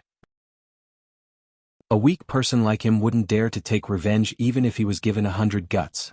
In a laboratory of the Alicante Research Institute, two young girls frowned as they stared at the scene on the screen, showing a cautious expression at the same time. Inesta, where did this new teacher come from? I've never heard of him before. Where did Claudia Enfield find such a strong person? A young girl with healthy wheat-colored skin and shoulder-length blonde hair asked. I'm not sure. I've never heard of him either. But that's not important. Camilla, did you notice that the energy that kid is using is very strange? It doesn't seem to be astral energy. The beautiful girl called Inesta's eyes glowed as she muttered, hee hee, interesting, interesting. These two people were Inesta and Camilla from the Alicante Research Institute. Both of them were inextricably linked to the hiring of Silas Norman. Looks like we'll have to adjust our mimicry to guard against this guy. If he participates in the Astral Warrior Festival, we'll lose miserably. Camilla was deep in thought. It's useless. Inesta shook her head. Do you think Aldi and Rimsey alone can beat that guy? Camilla said unhappily. She felt that Inesta was overconfident. That's not what I meant. Look at this data. Inesta suddenly pointed at the screen. A bunch of data appeared there. She explained solemnly, it's not that I don't want to modify it. Even if we take out the perfect material to create the mimicry, we still won't be able to resist that guy's attack. To put it simply, it wasn't that Inesta didn't want to modify it. The tragedy was that no matter how they modified it, it seemed that they couldn't resist the power of Dustless Void Flash. The metal that they used as experimental materials couldn't withstand it at all. The video that was shown on the screen just now was the scene where Dustless used Void Flash to destroy Silas Norman's mechanical puppets. Ladies, Claudia from the Star Guide Academy is here. Someone suddenly reported outside the lab. The two girls rubbed their heads. Although they were sure that the fact that they sent someone to ambush the Star Guide Academy would be exposed sooner or later, it came too quickly. Especially when the target was Claudia, who was difficult to deal with and extremely cunning. P.S. 3,000 flowers plus updates, 3,000 rewards plus updates, 1,000 reviews plus updates, 500 automatic subscriptions plus updates. Chapter 16. You bastard, can't you change your conditions? Yu Shi and Hu Tao looked at each other. Looking at the pitiful state of Yu, they had the same opinion that they should never sign the so-called master-servant contract. It was too dangerous. If they had the slightest thought of disobeying Dustless, the curse would be activated. It was a cheat-like ability that could not be avoided. You don't want to sign the contract? That's fine too, but... Buzz buzz buzz. Dustless's fingertips emitted a destructive light as he aimed at Hu Tao's head. If I use this move, your sister's head will have a hole. Do you want to try? Little girl? You're so despicable. Yushi's cheeks twitched as she stared at Dustless furiously. Why didn't this guy have any morals and restraint as a strong person? He threatened her sister without saying anything. He was so shameless. What Dustless? Change his name to Shameless. It sounded more appropriate. I'll sign it. Yushi gritted her teeth and was forced to agree. What about you? Dustless's gaze then fell on Hu Tao's face. He pointed the light at Yushi and threatened with a smile, "If you don't sign the contract, I won't make things difficult for you. However, I'll leave a big hole in your sister's beautiful face." The two sisters heard this and cursed in their hearts. This despicable and shameless bastard was too shameless. "I promise you." Hu Tao had no choice but to compromise. She had no choice but to lower her head. The two sisters had no choice but to follow Dustless's lead. In the end, with Wanlia's help, Hu Tao and Yushi signed the master-servant contract and became Dustless's servants. From then on, Dustless lived an extremely corrupt life. Time flew by and in the blink of an eye, it was evening. At this moment, Dustless was wearing pajamas and lying lazily on the sofa. His head was resting on Hu Tao's ample cleavage. As for Yushi, she was in charge of massaging his legs. Her technique was perfect as if she had received professional training. Her sister, Hu Tao, was peeling fruits and feeding them to Dustless one by one. The three ladies were so angry that they gritted their teeth, but they could not do anything. Dustless's orders were like the orders of God to them. If they disobeyed even the slightest thought, the evil curse would be activated and they would suffer unspeakable suffering. Seems like we have guests. Wu Chen's squinted eyes suddenly opened and looked out of the window. He clearly felt a strange aura quietly approaching, and the hiding technique was very sophisticated. At first glance he knew it belonged to the type of powerhouse. "Wanlia, go and welcome the guests outside. Remember to be polite to the ladies."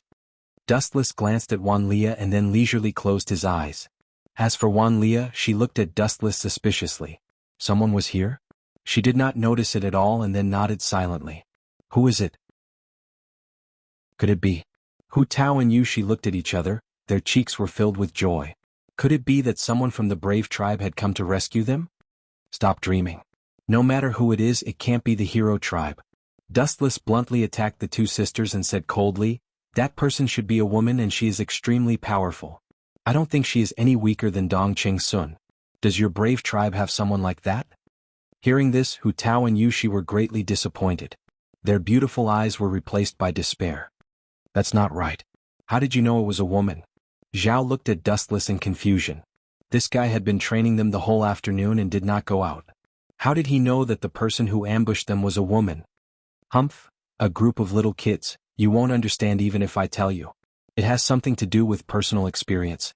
Dustless said very confidently, looking at the ceiling comfortably, "I have been in contact with too many women in my life, more than the number of meals you have eaten, understand? I can tell a man or a woman just by intuition. You only know how to brag." Hu Tao snorted lightly, expressing 100% disbelief. Hearing this, Dustless smiled. He was fooling the three women, but the person who came was indeed a woman. Although observation hockey can't distinguish the appearance of a human, the difference between the figure of a man and a woman can still be felt. This person is a woman, and through the perception of observation hockey, Dustless also knows that her chest is very big, even bigger than Nere's Koto's. She is strong and has a good figure. It shouldn't be her, right? In Dustless's mind, a beautiful woman wearing glasses and a white coat immediately popped up. Crick. Outside the bedroom, suddenly there was the sound of high-heeled shoes twisting. Dustless, Hu Tao, Yuki and Yuki all looked over. When they saw the person who came, both Yuki and Yuki were stunned and immediately exclaimed, "Hasegawa-sensei?" The person who was brought in by Wanlia is the healthcare teacher of Yuki and Yuki's school, Hasegawa. Sure enough, it's her. Is she here for revenge? Dustless's eyes flashed and he closed his eyes again leisurely. "I thought you would come in directly, but I didn't expect you to be so polite. Since you are not here to fight, sit down by yourself." Hasegawa's beautiful eyes looked at Dustless, seeing this guy holding left and right, living a God-like life, and said indifferently, "More lustful and frivolous than I thought. You are really a pervert." Lustful. Hearing this, Dustless laughed. Although he signed the master-servant contract, he didn't force the women to do anything excessive. How can he be related to perverts? "Were you here for Dongqing Sun? Or Yuki and Yuki?" Dustless asked and didn't hide it, saying bluntly, "If it's for Dongqing Sun, then I'm sorry, that kid is dead. If it's for Yuki and Yuki, I'm very sorry, they are now my servants." As soon as his voice fell, Dustless felt an amazing hostility locked on him. Looking at the source, Hasegawa's beautiful eyes exuded a substantial chill, like a long knife stabbing at him. There was a light floating behind Hasegawa, and the terrible magic could even distort time and space. Even if there was no magic leakage, the whole house had begun to creak and could collapse at any time. So strong. Yuki and Yuki's faces changed greatly, looking at Hasegawa in fear. This female sensei, who had always been gentle, was definitely a ruthless character. Under the deterrence of this momentum, they felt that they could die at any time, as if there was a dangerous knife hanging on their necks, which could end them at any time. Only Dustless was unmoved. He looked at Hasegawa for a moment with no expression, and his dark eyes exuded an ominous feeling. The so-called god is only at this level? If you continue to behave atrociously, then I really can't forgive you. Then Dustless broke out a more oppressive momentum, like a tsunami rushing to Hasegawa. Pucci, Hasegawa's face changed greatly. The moment she was covered by the supreme majesty, her internal organs trembled, almost crushing her. She couldn't help but spit out a mouthful of blood, and her face was as pale as paper. Chapter 17. What do you mean? Just say it. Ulysses frowned. She could feel that Dustless was implying something. Since this guy pointed out their weakness, he should be able to come up with a feasible solution. It's very simple. Your usage of Star Force is too simple. It can be expanded. Of course, it's not just you, the whole world is the same. Dustless's words stunned the three girls. Isn't the so-called Star Force used for combat? What's the use of it? 1. At the same time, a wisp of golden light emerged from Wu Chen's fingertips. It was like liquid gold, and it was swimming around his fingertips. What is this? It doesn't look like Star Force. The three women exclaimed in unison. They looked at Wu Chen with eyes full of flowing lights. This guy was far more amazing than they had imagined. What they saw before was just the tip of the iceberg. This is chakra, Dustless said honestly. He looked at the three girls and slowly explained. Of course, you can also think of it as your own Star Force. Anyway, it has the same effect. Do you know that chakra has many uses? In addition to using ninjutsu, it can also stimulate the body and stimulate the cell activation. Your defense and speed will be greatly improved. The three girls were not stupid. Their eyes suddenly lit up. Dustless, Sensei is saying that Star Force can be used in this way? Among the three of them, the most excited one was Dotting Qilin because she was the most embarrassed one. She didn't have her own Huang family armament and she had to rely on her excellent swordsmanship to win the battle. Her future achievements were pitiful. What Wu Chen said just now was equivalent to pointing out a great path to heaven for her. But can our Star Force really train the body like your chakra? Shasha Miyazaki looked at Dustless suspiciously. She felt that it was strange and unbelievable. Using the power of the stars to activate cells was something that had never been heard of before. It could be considered a fantasy. Of course. Dustless nodded. What he just said was actually the fourth Reikage chakra mode. It wasn't groundless. No matter what kind of energy it is, there are many ways of using it that can be expanded. After saying that, Dustless's body emitted a blue light that twirled around his fingertips. The ocean-like color was dreamy and illusory. This is spiritual pressure. It can also train the body's cells, Dustless explained.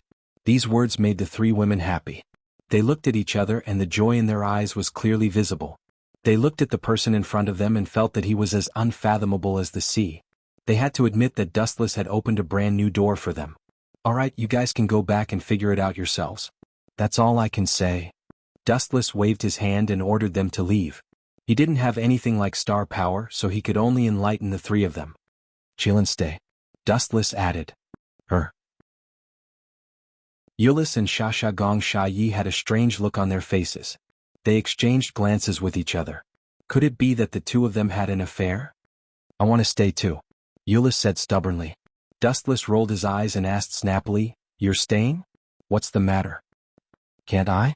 Aren't you our teacher? If you want to teach, you should teach us together. Do you want to keep it to yourself? Yulis looked at Dustless with burning eyes. Shasha Gong Sha Yi also nodded lightly as if she was determined to follow him. You two are really long-winded. Dustless didn't bother with the two and directly said to Kirin, Don't worry about them. Come with me. Dustless promised to teach Kirin personally so he wouldn't lie to him. I'm sorry, two senpais. Doubting Qilin bowed slightly to the two and then followed Dustless. These two bastards. Yulis stomped her foot angrily. She looked at the two leaving and felt inexplicably unhappy. All this time Yulis had naively thought that Dustless cared about her. After all, he had saved her time and time again, so she had developed an indescribable dependence on Dustless. But today she realized that in Dustless's heart, she was just an ordinary student. There was no difference. It was Wu Chen's duty to save Yuli's in the past. After all, as her mentor, Wu Chen couldn't just watch as his student was killed. Then, Senpai Dustless, won't the two senpais be angry? Kirin, who was weak and kind, asked worriedly. Angry? You think too much. That kid wanted to kill me before. Dustless shook his head indifferently. There was nothing between them. It was just an ordinary teacher-student relationship. Dustless then said to Kirin, show me your swordsmanship. Treat me as an enemy and attack me with all your might. After hearing Dustless's words, Kirin naturally didn't hold back. She unsheathed her tachi and attacked with an extremely tricky swordsmanship. Sky Mist Rindu had quietly left the Star Guide Academy. Who wants to see me? I don't know anyone. Sky Mist Rhinesoul was wearing a thick robe revealing only his face. His face was filled with endless doubt. He was sitting alone in a quiet coffee shop. He was surrounded by unfamiliar faces and he didn't recognize any of them. Just yesterday, Sky Mist Rindu suddenly received a letter. There was no signature, only an invitation to meet him. At first, Sky Mist Rindu wanted to refuse, but in the end the letter said, if you want to know about your sister, Sky Mist Rindu. Sky Mist Rindu's heart was hooked by this sentence. That was why he sneaked out to meet the letter. I didn't expect you to be so punctual. A calm voice suddenly resounded in Sky Mist Rindu's ears. This voice was extremely calm, as if it had already expected that Sky Mist Rindu would show up. The voice was very calm and relaxed. P.S. 3,000 flowers plus updates, 3,000 rewards plus updates, 1,000 comments plus updates, 500 automatic subscriptions plus updates. Chapter 18. Ah, that incestuous woman is finished this time. You won't go easy on her, right? Stacy laughed exaggeratedly while holding her stomach. She rolled around beside Dustless without a care for her image. Of course. Dustless answered with certainty. They were unrelated, so why would he go easy on her? When the time comes, you must do your best and teach that incestuous woman a lesson for me. Stacy winked at Dustless. She didn't even need to be told to massage Dustless's feet to relax. It wasn't hard to see that Stacy had a lot of resentment towards Black Iron Pearl. Are you hungry? Do you need this princess to personally cook some delicious food for you as a reward? Stacy's beautiful eyes flickered with a strange luster. Her delicate face was almost touching Dustless's face. A princess cooking for me? I really can't afford it. You don't have to be nosy. Go do what you need to do. I need to rest. Dustless waved his hand and ordered Stacy to leave. Then have a good rest. When night comes, this princess will let you taste my cooking. Stacy skipped away like a happy elf. She's really hopeless. Looking at the girl leaving, Dustless opened his eyes. Just as he was about to fall asleep, his phone rang. Dustless couldn't help but look at it. It was a text message from the chairman. The content was very simple, asking to meet him. That woman. We just met. Why is she looking for me again? After complaining, Dustless put on his clothes, jumped out of the window, and went straight to the chairman's office. At this moment, there was a middle-aged man in a suit in the chairman's office. This person looked old-fashioned. His facial features were similar to Black Iron Pearl, but his temperament was much more mature. Just by sitting there, he didn't need to release his aura to make people feel a heavy pressure. This kind of person, at first glance, had been trained in a high position for a long time. He had a powerful aura. It was certain that this person was either rich or noble. Creak! The office door was gently pushed open and Dustless walked in.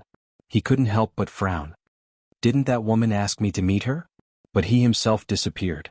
Dustless was about to turn around and leave when the middle-aged man sitting on the sofa opened his mouth. Young man, are you going to ignore me? His voice was as calm as an ancient well, devoid of any emotion. Young man? Dustless glanced at this person from the corner of his eyes. After examining him for a moment, he said coldly, no matter who you are, watch your tone. Wu Chen's real age was more than enough to be his ancestor. Sure enough, it's just as the chairman of Shingong Temple said.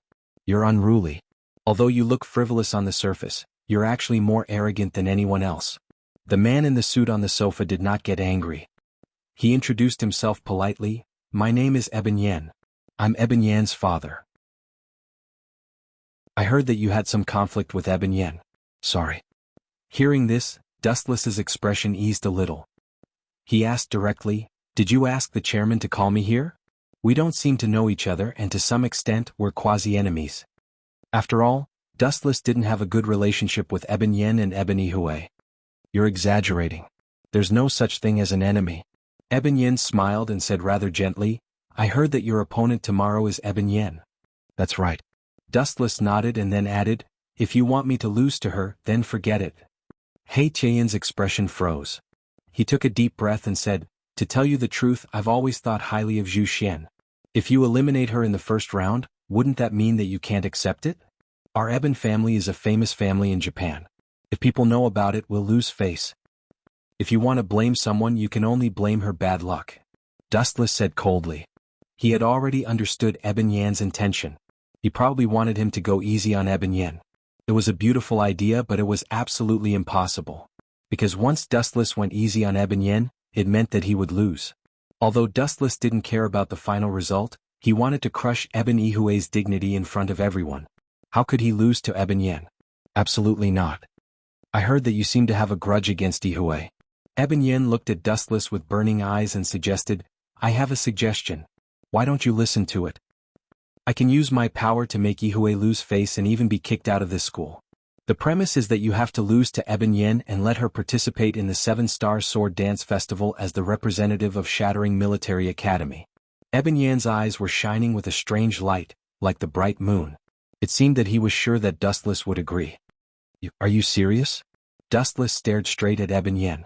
His tone was emotionless. Of course I'm serious. Why don't I tell you directly? I've been making things difficult for Yihui to graduate, but that kid's temper is too stubborn. He won't listen to me. Eben Yan said helplessly. Although your conditions are very attractive, my answer is, stop dreaming. Dustless squeezed out a sneer and said disdainfully, you think that without you I can't make him lose face? Hilarious. Do I need to cooperate with someone like you? After that, Dustless left, leaving Eben Yan with a pale face. He clenched his fists. He didn't expect that Dustless would reject such a generous offer. Chapter 19. Where's that demon? Dustless asked Kanna. You're willing to help me take care of it? Kanna had an excited expression before she said in a troubled manner, I don't know, but every time I sleep, he'll appear. How about I? Kanna's face was currently red as she stuttered, as if she had something difficult to say. She was also embarrassed. If you have something to say, just say it, Dustless said in an extremely magnanimous manner. How about I sleep at your place tonight? Or how about you sleep at my place? That way you might be able to see that mirror demon. Kanna lowered her head in embarrassment after saying this. It was quite difficult for a girl to make such a request. I hope you can understand. I had no other choice. Not only did that demon keep harassing me, he even threatened my parents and caused them to be hospitalized. I can't forgive him for that. Kanna raised her head and looked resolutely at Dustless. Her eyes were shining brightly. Even if she knew that she was dancing with the devil, she was still willing to give it a try. Your courage is commendable.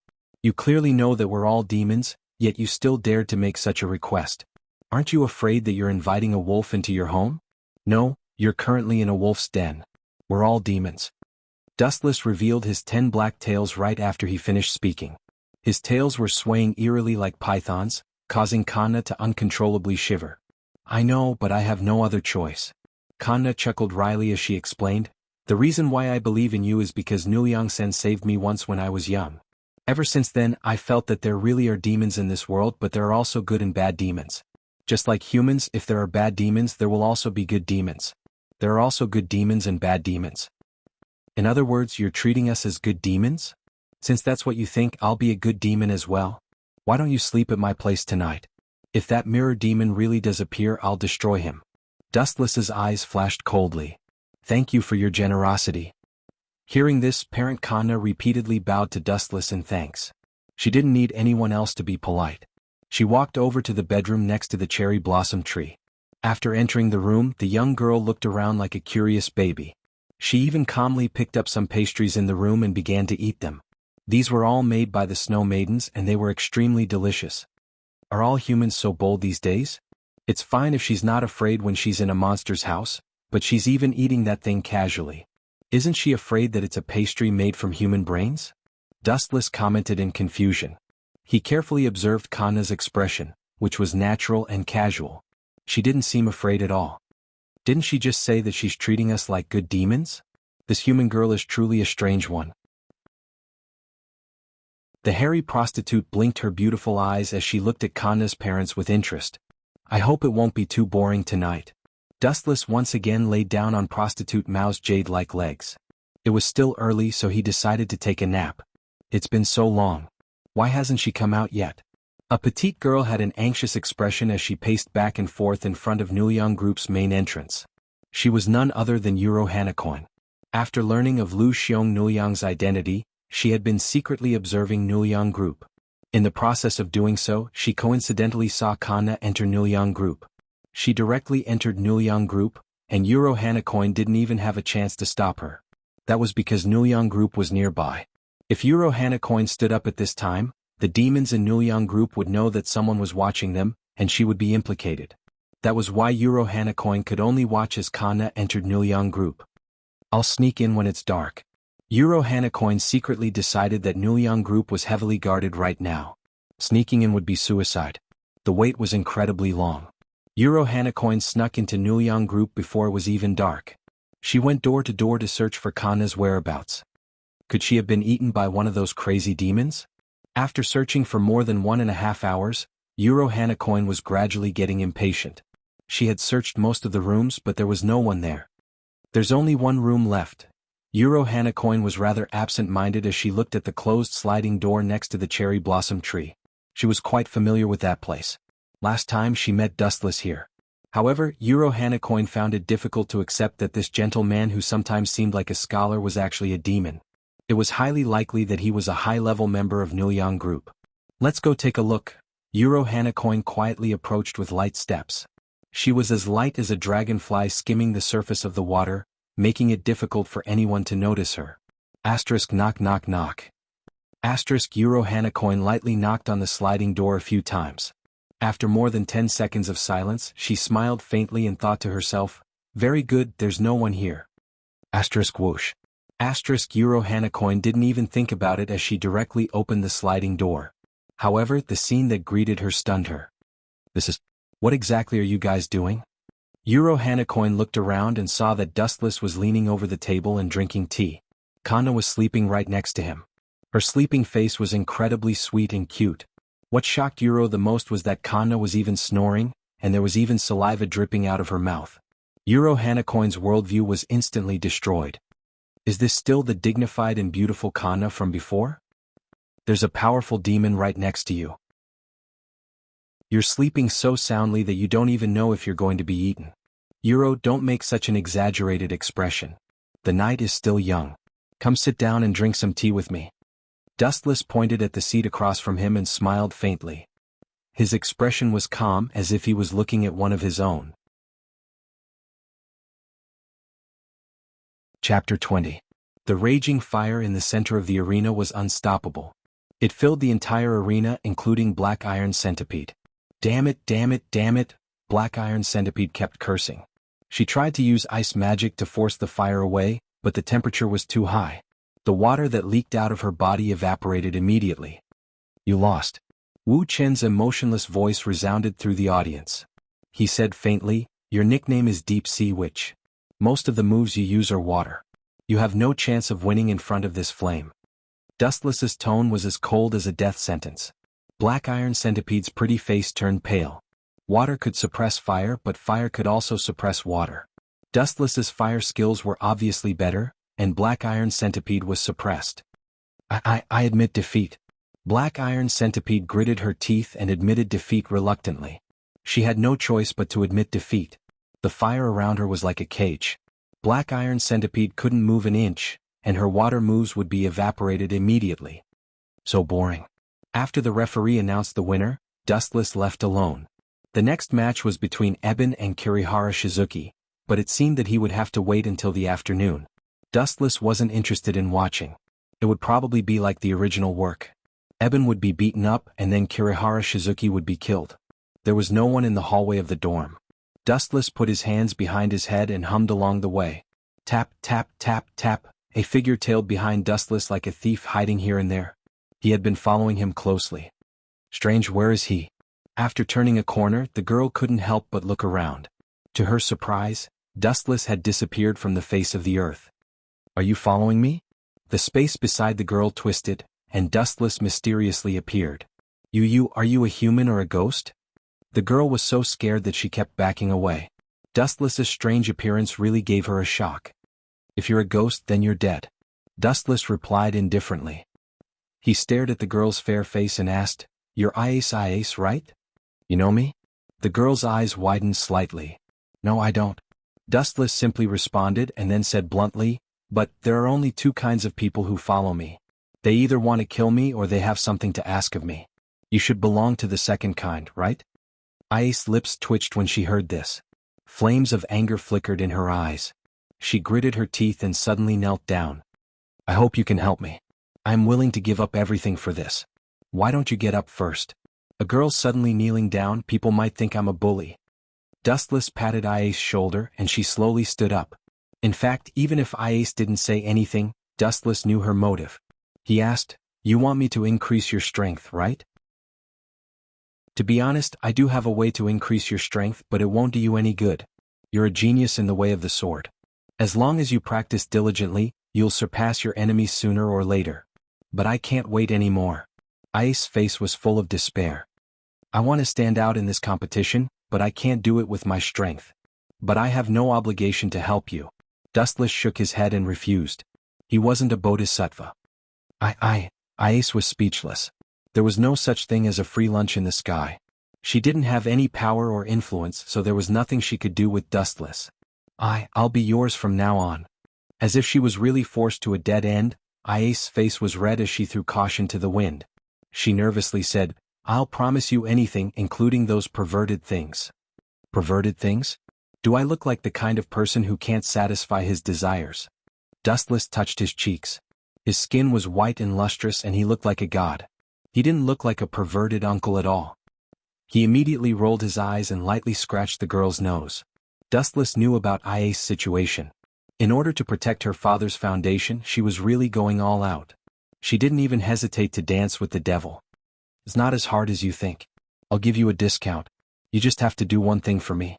Dustless waved at Ice. The girl immediately leaned her ear closer. That simple? After a while, Ice looked at Dustless in surprise. Simple? You're too naive. Don't just look at the surface of things. Dustless shook his finger and reminded her with a serious expression. Remember, don't get caught. Otherwise you might lose your life. Okay, you can go now. Remember to be careful. Dustless waved his hand. Ice left quietly. This girl is really naive. Isn't she afraid that I'm tricking her? Dustless looked at the departing Ice in a daze. He then went back to rest. It was almost evening. Dustless woke up from his deep sleep. His stomach was growling and there were no snacks in the fridge. Winner, Kirihara Shizumi. The sudden announcement spread to every corner of the school. Dustless, who was about to go to the cafeteria to eat, was stunned. Damn, is there something wrong with my ears this time? Kirihara Shizumi, that brat, won? That's not right. I remember that Ebonichiro won. Dustless looked in the direction of the arena. He immediately turned into a beam of light and rushed over. He clearly remembered that in the original story, Ebonichiro was beaten up violently. Later, his small universe erupted and he successfully counterattacked and defeated Kirihara Shizumi. But this time, with this kind of change, Dustless was wondering if he should go and finish him off. After all, that brat lost. He wouldn't meet him in the next match. When he arrived at the arena, Dustless looked at the center of the arena. There was a bloody corpse lying there. It was Ebonichiro. Dustless quickly spread his observation hockey. After a while he frowned. This brat's heartbeat was already gone. F***ck, I let you live because I wanted to ruin your reputation and then kill you. Now you're dead in advance. Dustless was on the verge of exploding. Looking at Kirihara Shizuki, who was flaunting his prowess in the field, he couldn't wait to give him a few slaps. P.S. 3,000 flowers plus updates, 3,000 rewards plus updates, 1,000 comments plus updates, 500 automatic subscriptions plus updates. Chapter 21. Bang boom boom boom. The power of Snowblast's punch was not bad. That seemingly weak fist exploded with a powerful energy wave and sent Mosquito Girl flying into the sky. Crack. That sharp and steel-like stinger also broke with a snap. This? Mosquito Girl looked at Snowblast in surprise. This woman had such a physical skill? Such powerful strength was not something a woman could possess. Furthermore, it was displayed by a human. Mosquito Girl was indeed shocked. Umph. Snowblast snorted arrogantly. After following Dustless for a while, she had to go through all kinds of crazy hellish training every day.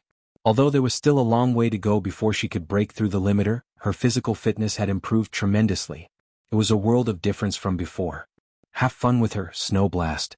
Dustless picked up a blade of grass from somewhere and held it in his mouth. His expression was frivolous, as if he already knew the result. Go to hell, human. The enraged Mosquito Girl turned and charged at Snowblast. The two of them were soon engaged in a fierce battle. Their attacks were exchanged and both wanted to kill the other. Bang bang bang, boom boom boom, ka ka ka. Not long after, a series of fierce battles began. The sound of explosions could be heard everywhere. Mosquito Girl was humiliated by her injury, so she used all of her strength to fight. Snowstorm also used all of his strength. If it was in the past, Snowflake would definitely be defeated by Mosquito Girl. He might even be killed instantly. After all, Mosquito Girl's strength was not bad. In the past, Snowflake was only the number 1 in B class. However, after following Dustless for a while, he did not give much advice on abilities. However, when it came to physical skills, Dustless gave crucial advice. Snowblast also increased her physical fitness, which was why she was able to suppress Mosquito Girl. Snowblast's explosive power was not any weaker than some strange people. Boom boom boom. The fierce battle continued. Although both sides won and lost, Snowblast also had wounds on her body. However, Mosquito Girl was even worse. Her left arm was broken and one of her eyes was blinded. Other than that, there were other injuries on her body. Overall, Snowblast still had the upper hand. Rumble. There was another deafening explosion. Snowstorm's attack was effective again. Mosquito Girl was blown away. Her body smashed into a 20-story building. She spat out a lot of blood in pain. The building collapsed and Mosquito Girl was buried under the rubble. Nothing happened for a long time. You're finally at your limit? Dustless, who was leaning against the corner of the wall, couldn't help but look over. Although there were layers of ruins, through the perception of observation hockey, she clearly found that Mosquito Girl was on the verge of death. It's almost over. Snowflake, that mosquito isn't going to last much longer, Dustless said as he looked at the sweaty Snowflake. He took out a bottle of water from his pocket and tossed it to Snowflake. Gulp, gulp, gulp. After unscrewing the cap, Snowflake immediately began to gulp down the water. The whole bottle was emptied in about 10 seconds. She had used up a lot of stamina from the previous battle. That's it? This Mosquito Girl is also a useless piece of trash. Blowing Snow shook his fist and mumbled, I'm not serious yet. Is that so? Dustless's eyes suddenly narrowed and asked with a smile, You mean, you still want to play with her? Snowflake. Yes, I've been focusing on my physical fitness these days. I haven't found any suitable opponents. This Mosquito Girl is good, but unfortunately she's not going to last much longer. Snowflake felt it was a pity. People's attitudes always change unconsciously. In the past, when she was a hero, Snowflake's goal was very simple, to destroy the monster and complete the mission. But now, since she followed Dustless, the so-called monster has completely become a role of a sparring partner. Her vision has changed. If you haven't played enough, you can punch that guy twice. Dustless smirked. Snowflake froze and said, Didn't Dustless-sama say that Mosquito Girl is not going to last much longer? That's true, but if she has nourishment she can still fight. Dustless smiled mysteriously and said, I'll help her strengthen a little. Otherwise she might be crippled by you again. Be careful later, Mosquito Girl's strength may become stronger. Snowblowing nodded heavily. He still looked incomparably confident. Wuxia had also said that only through continuous pressure, unceasingly squeezing out one's own potential and surpassing oneself, and overcoming countless difficulties, would one be able to break through the so-called limit. Rumble. At this time, the ruins that buried Mosquito Girl suddenly collapsed. She flew out with wounds all over her body. Looking around, there was not a single spot on her body that was not injured, and there were wounds everywhere with blood flowing out. You bastard woman, I'm going to kill you. Mosquito Girl roared angrily. Her eyes were bloodshot and she wished she could swallow Snowflake whole. It was a disgrace. She had been trampled on by a woman she had looked down on previously. This feeling was too painful. There was a reason why she had looked down on Snowflake. It was because Mosquito Girl had recognized Snowflake's identity. Previously, her withdrawal from the Hero Association had caused quite a stir and the entire world knew about it. After all, she was Tornado's sister. It was impossible for her to not be noticed. Mosquito Girl also had a certain understanding of Snowflake and knew that she was the #1 hero in B rank. Therefore she did not take it to heart. But now she had been hung up and beaten by someone else. Her arm had been torn off. She had lost all her face. Huff, huff, huff. Mosquito Girl was gasping for breath, her throat was moving violently, and the frightening blue veins on her neck were bulging. Her lungs had been injured in the battle just now, and she did not know when she would die before she could catch her breath. You want to kill me in your half-crippled state? Snowflake crossed her arms in front of her and shook her right arm in a threatening manner. I think I can destroy you with one hand. Hee. You will regret it immediately. In a while you will understand how stupid you are. Mosquito Girl sneered with a twisted face. Her sinister expression was enough to give one nightmares. Chapter 22. A few years had passed, but Principal Margaret could still remember that the difference in strength between the students taught by Dustless and those who had never been taught was like heaven and earth. This was reflected vividly in Shadalisa. Jainisa, who was ranked second in the second year, had never been taught by Dustless. In the end, she was just a small fry who could be defeated in a single blow. It's time to announce the winner, said Principal Margaret. Shadalisa was the only one left in the second year, so it went without saying who the final winner would be. About half an hour later, the competition was over. Shadalisa had just walked out of the venue when she ran into Dustless and Biolit, who had been waiting for her for a long time. Unlike Shadalisa, Biolit did not choose the Pandora industry. Instead, he chose to take over the family business. In a short period of time, the Brigid family became a superpower in the world's business, infiltrating various businesses in various countries. Sister? With brother? Shadalisa noticed the two of them, and a warm smile bloomed on her cold face as she threw herself into Violet's arms. This scene stunned many people and their eyes widened. When did the Queen of Exquisite Contact become so approachable? What a miracle. Didn't I say it before? How many times have I said it? You're not allowed to call me brother. Dustless flicked Shadalisa's forehead in annoyance. Because of his youthful appearance, he had always maintained the appearance of an 18-year-old to a 20-year-old, and Shadalisa had always treated him like an older brother. Hee. Shadalisa rubbed her head and giggled. She blinked her big eyes and said, Am I supposed to call you old man? Forget it, up to you. Dustless could not be bothered to argue and said bluntly, Speaking of which, do you feel any discomfort in your body? Dustless's cells were not something that could be easily controlled. It was just like how only a few people could transplant Hashirama's cells. If there's a flaw, it's that it's too explosive. Sometimes I can't control that powerful force. As for its advantages, it has too many. The biggest advantage is that it almost never tires. I've tried not sleeping for several days and nights, and it still felt like nothing had happened. So you're experimenting on my cells. Dustless rolled his eyes. He was relieved to hear that there were no side effects. In Naruto, many people died after transplanting Hashirama's cells, and Dustless's cells were stronger than Hashirama's, which meant that he was in more danger. He was relieved to hear that Shadaraza was fine.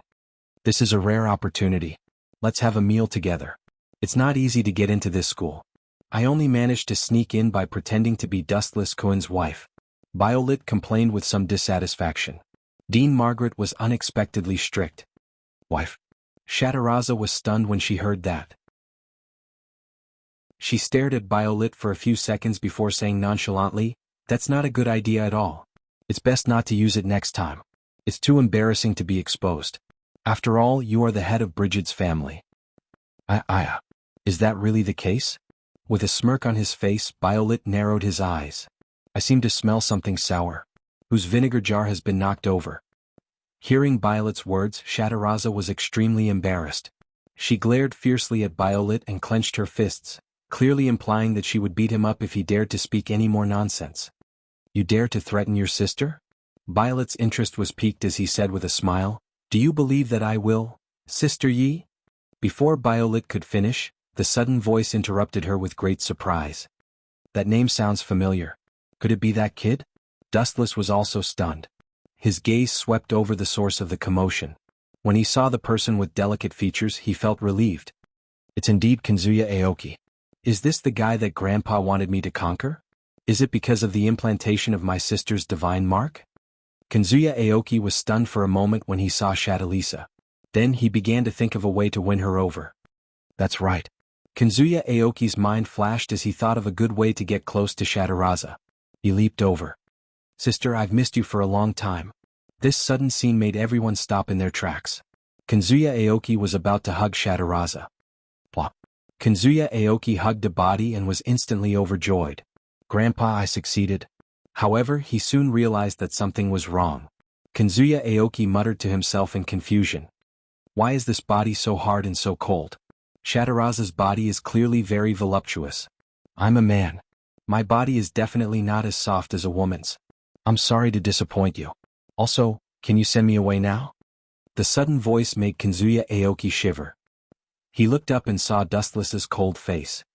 Damn it, why am I hugging this bastard? The corner of Kazuya Aoki's mouth twitched. An army of 100,000 alpacas ran through his mind. Do you really want to die that badly? Shataraza's gaze was as cold as a knife. Her eyes were filled with killing intent as she looked at Kazuya Aoki. If not for Dustless, she might have been the one hugged just now. Just the thought of it infuriated Shataraza. In her entire life, there were only 3 people who had ever touched her body. One was her mother, one was her older sister, Violet, who often fooled around, and the last was Dustless, who had personally taught her how to fight.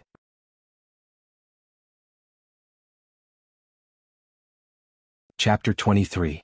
Swoosh swoosh swoosh. Another sharp piercing sound came from the front, only to see a large number of arrows coming from the front, wanting to completely obliterate Dustless.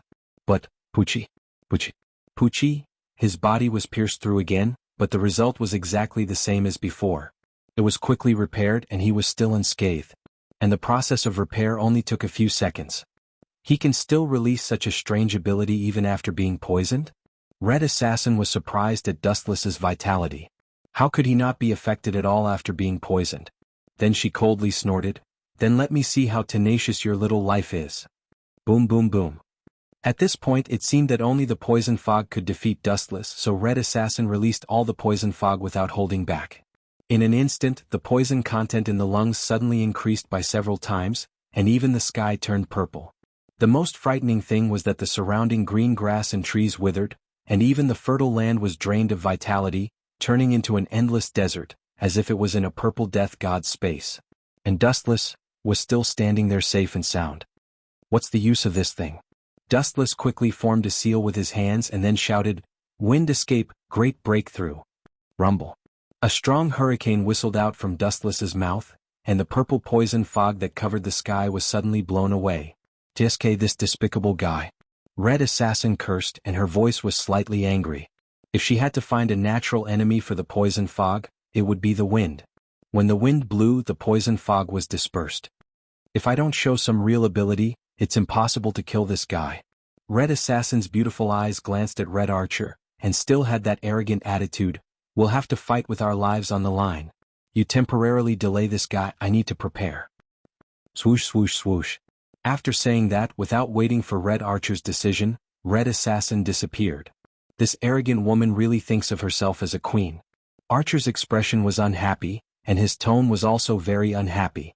Listening to Assassin's tone, it was as if she was ordering him around like a subordinate. The Empress of Assyria is worrying too much. Dustless spoke with fervor and assurance. He said in a rather evil manner, "This woman's personality is too arrogant. It should be very interesting to trample on this kind of woman's dignity. Do you think that if I let her use all her strength to unleash her ultimate move and then easily destroy it, would that woman's expression be very interesting?" Archer's body trembled and he felt an inexplicable chill. Was this guy looking forward to it? Even though she was repulsed by Assassin's arrogance that day, she understood that Assassin had the strength and capital to do so. Rumble. A large number of mud walls rose from the ground in all directions, forming a wall that was dozens of meters tall. Assassin then reinforced the wall with her own mana, forming a barrier. It could be said that the wall was impenetrable. Boom boom boom. Not long after, a large amount of thick purple fog drifted out from the sealed space. The smell was even stronger and more intense than the previous one. Dustless's expression did not change and he was completely unaffected. He stood there calmly. But, cough cough cough. Red Archer coughed violently, and a few mouthfuls of bright red blood came out from her mouth. She almost roared, "You insidious woman! Are you planning to kill me too? Red Archer trembled with anger. This woman was truly vicious. She even killed her own teammate? Isn't that normal? However, Wu Chen explained calmly, for her, you who know the truth seems to be a hindrance. She may even fight with her after the matter is over. So, it's better to find a chance to kill you too. If I'm dead, there's almost nothing in the black side's heroic spirit that can threaten her. The assistance of you heroic spirits is also insignificant. With Red Assassin's strength, she could almost wipe out everything. Assassin? Archer's angry voice echoed in the sealed space and no one responded. The strong would only use their fists to crush everything as a response. Only the weak would moan for no reason. Archer. Assassin's mocking voice also rang out. She said slowly, I'm really sorry. There's only one Holy Grail, and too many heroic spirits will be a hindrance. It's better for some of them to die early, don't you think? Anyway, we'll still have to fight after defeating the black heroic spirits. Why don't you suffer a little and leave early? Bastard. Archer gritted his teeth. The humiliation of being betrayed was too humiliating for a heroic spirit. Farewell. In the sealed space, a mysterious magic circle appeared in the void. Not only was poisonous fog spewing out, but there were also terrifying howls. Come out, Batum. Let the enemy see your horror before they die. As soon as the red team assassin finished speaking, the shackles on the monster hidden in the magic array were removed, and it was completely released. Ow ow ow. A ferocious giant head rushed out of the magic circle surrounded by purple light. He opened his mouth and a heart-wrenching sound spread out. So noisy. It's not like we're comparing whose voice is louder. Dustless picked his ears and looked up. For some reason, the monster only showed its head. Its huge body seemed to be hidden in the magic circle. However, even so, it was already very terrifying. This monster called Batum was a monster from Babylonian mythology. It was one of the 11 monsters created by Tiamat. Even Semiramis could not summon this monster in an instant.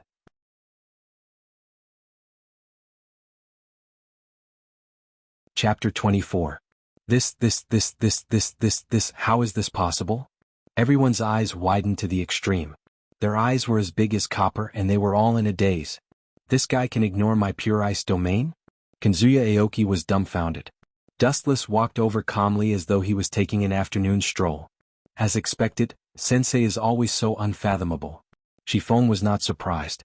The title of the strongest man in the world was not just for show. Brat. A few seconds later, Dustless walked in front of Kanzuya Aoki. He stretched out his finger and tapped the void lightly. Bam. This seemingly casual tap was like the hand of the heavens. With a light tap, Kanzuya Aoki's pure ice domain instantly collapsed. The azure domain that enveloped everyone also disappeared. You're still far from being able to challenge me at this level, Dustless said calmly. Immediately, his eyes turned cold and a piercing cold light shot out. Ka. Under the pressure of this aura, Kanzuya Aoki immediately knelt down. His knees even cracked the ground. Dustless Sensei, please show mercy. After all, he's just a freshman who knows nothing. Shifeng quickly admitted defeat for Kanzuya Aoki. The difference was too great. I have no intention of dealing with this kid. Otherwise, he would have been beheaded. Dustless turned and left. I just want him to understand the difference between us. Let's go, Shadalisa and Violet. The three of them gradually disappeared from everyone's sight. The two girls stood on Dustless's left and right, guarding him like bodyguards. Can this guy ignore my pure ice domain? Kanzuya Aoki's lips trembled uncontrollably. He could not hide his shock. Just how powerful was Dustless? Didn't I say before that I'm not even comparable to a finger of Dustless Sensei? Shifeng patted Kanzuya Aoki's arrangement and smiled as she comforted him. Dustless Sensei isn't the kind of person you think he is. He's very gentle. Humph, how can you understand my pain? Kanzuya Aoki did not appreciate it. He snorted coldly and left angrily. His own sister had been killed by Dustless. Who could be at ease? Who could pretend that nothing had happened? Absolutely not. Sir President, this guy is too insensible.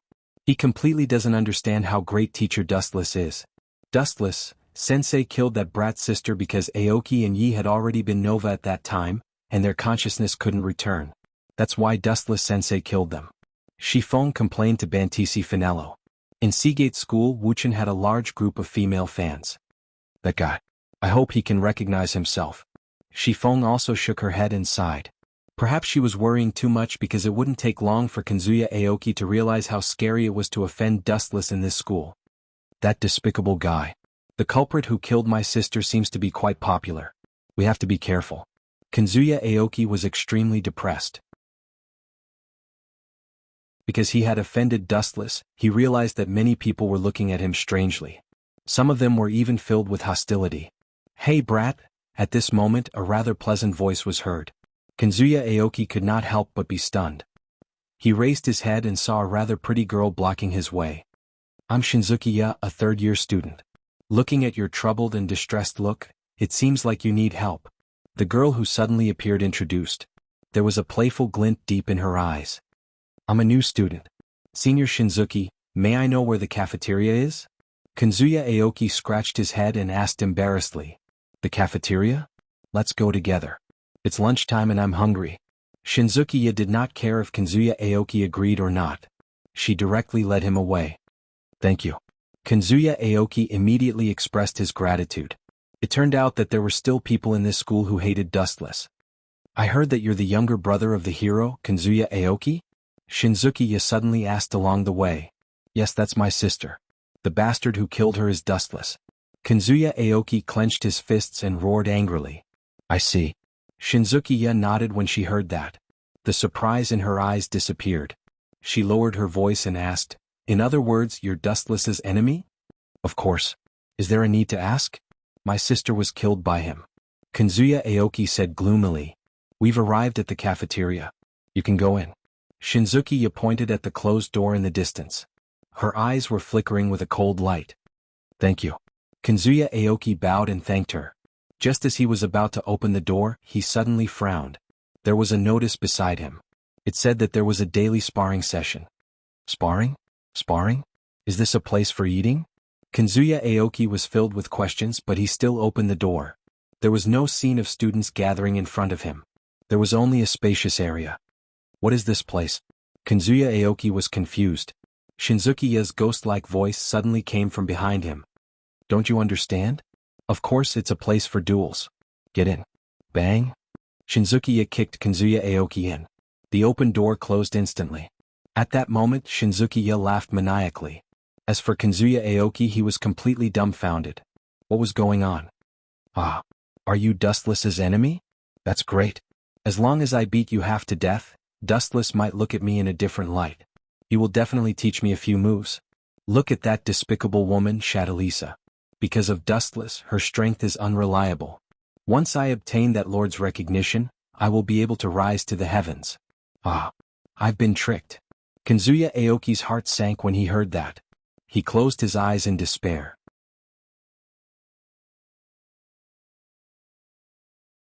Chapter 25. Seeing the shiny sand wrapping around him, Dustless didn't dodge and let the sand wrap around him. He closed his eyes indifferently. Facing such a desperate situation, he didn't show any fear. However, Dustless's calm appearance had a different meaning in the eyes of others. I went out for a while, and a supply force of hundreds of ninjas was annihilated in less than half an hour, a group of useless things. The voice of the newcomer was imposing, his aura was calm and powerful. His body was sturdy, his skin was dark, and his majestic voice lingered in the sky. The sound of chakra stirred up a circle of ripples in the sky. But it was a monk. They were annihilated by such a little kid. How dare you? The face of the sand village is lost because of you.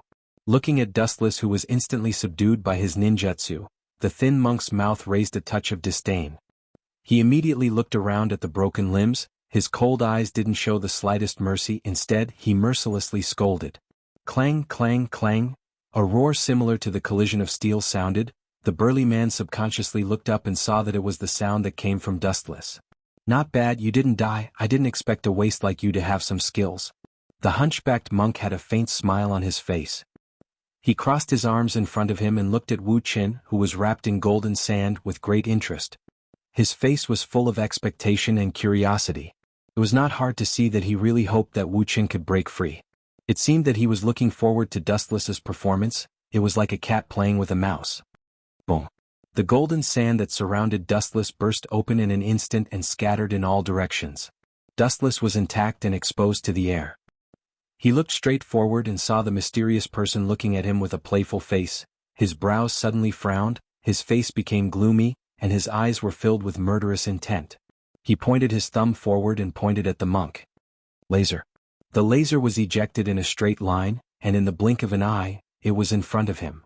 What a strange trick, he doesn't even need to make hand seals. The bald monk looked at Dustless in surprise, and immediately looked at the oncoming laser and smiled faintly. He was not afraid at all, his demeanor was very calm, he didn't put Dustless in his eyes at all. There was a kind of feeling of being at the top. Son of a bitch, taking advantage of your seniority, I will make you cry later. The corner of Dustless's mouth twitched fiercely. Looking at the calm and composed old charcoal in front of him, Dustless was so angry that his nose was crooked. At the same time he secretly raised his guard. This guy's origin was mysterious. There were only 4 known people in this world who could use the magnetic escape. Boom. Just as the light beam was about to penetrate the monk, a thick layer of sand suddenly stood in front of him, blocking Wu Chen's attack. Little brat, what's your name? My name is Fenfu. After removing the metal sand in front of him, Fenfu raised his head and said in a proud tone, looking down at Dustless like a proud rooster. Shut up, who do you think you are? I have never heard of your name, which means you are a fake. If you are a fake, you should have the awareness of being a fake, especially an ugly son of a bitch like you who has no human rights. You have no right to know my name. Dustless, who had a stomach full of anger, immediately began to attack with his mouth, using the most vicious words he could think of. You said I am ugly? The old monk called Fenfu's mouth twitched fiercely. He didn't understand Dustless's words, but when he heard the words, an ugly son of a bitch like you who has no human rights, he was instantly enraged. Chakra was so angry that he went berserk. Fenfu's old face was burning. Dustless's vicious words made him feel worse than if he was beaten up. Go to hell. Fenfu's eyes were red, full of anger, his thin body suddenly burst out, but his palm was huge, comparable to a bear's paw, and grabbed Dustless's neck with a ferocious smile on his face. Looking at this situation, it seemed that he wanted to remove Dustless's head. You dare to say I am ugly? I will beat your mother until she doesn't recognize you, you bastard. Fenfu roared to the sky, seeing Dustless was motionless and he was about to succeed. His voice was full of endless joy, and the smile on his face was as scary as a ghost. However, Dustless just smiled strangely. His dark eyes rolled rapidly, and the 5-pointed Mangekyo Sharingan stared at the big hand of Fenfu, grinning and staring at the big hand. An irregular black flame flashed in his eyes. Amaterasu. Blood suddenly flowed out of the corner of his eyes, and the black flame surged out and almost instantly fell on Rakshasa's arm. It hurts. Damn son of a bitch. The severe pain instantly spread to the nerve cells all over his body. Rakshasa looked at his right arm in surprise, and was horrified to find that his right arm was wrapped in a black flame. Sharingan? Damn son of a bitch, you are from the Uchiha clan. I am the one who wants your old life. With a ferocious smile, Dustless's body floated with a golden luster, and in an instant, he appeared behind Fenfu. Have you ever been kicked at the speed of light? Now I will let you taste what it feels like to be kicked at the speed of light. Light speed kick. Chapter 26. In this battle, other than Dustless becoming famous, Iace also received a lot of attention. How is this possible? At this moment the audience on Iace's side was stunned. This girl who usually kept a low profile had displayed an extremely powerful combat strength. How is this possible?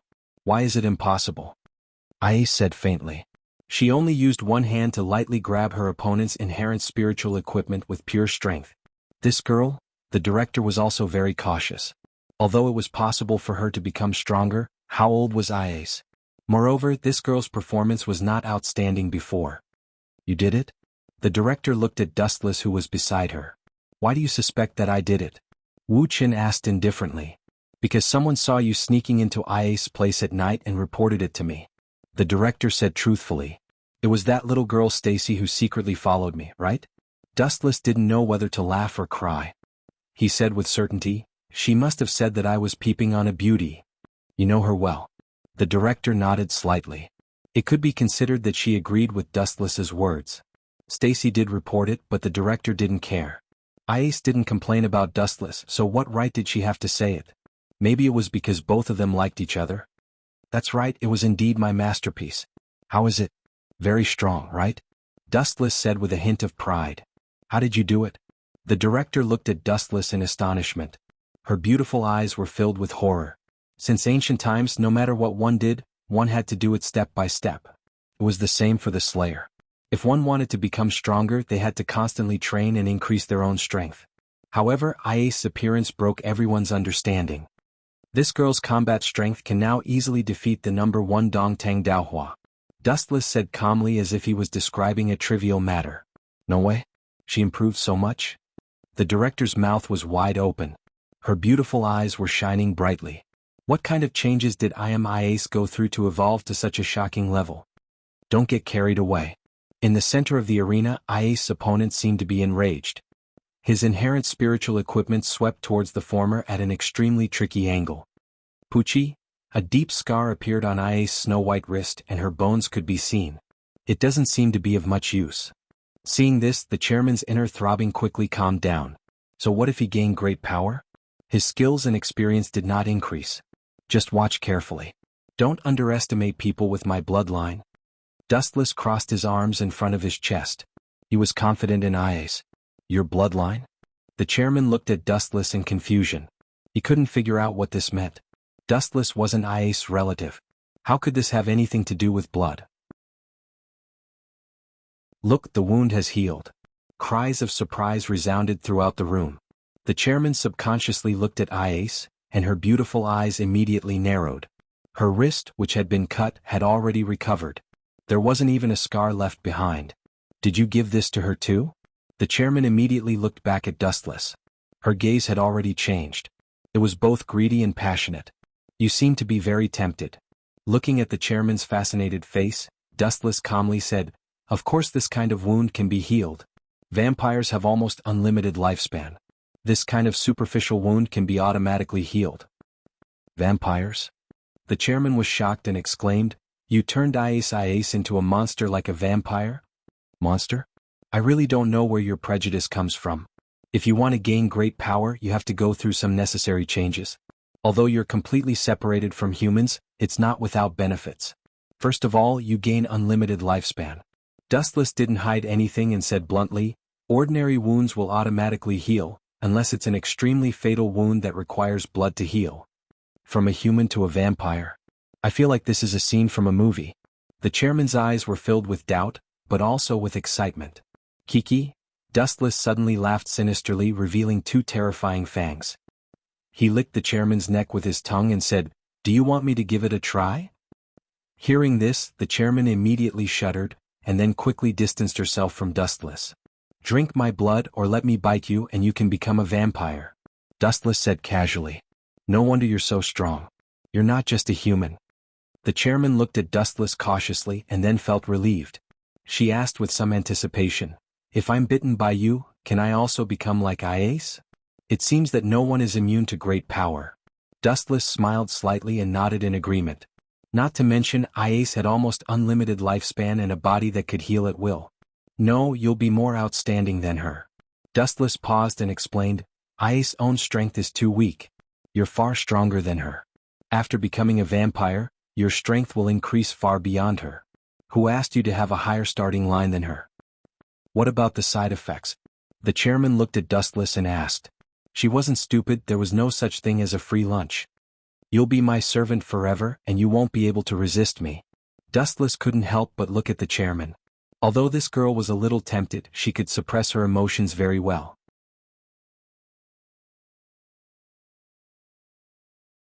Chapter 27. Dustless's words were like a bolt from the blue, exploding. Monk Fanfu was stunned, and Shikaku in his spiritual world was also stunned.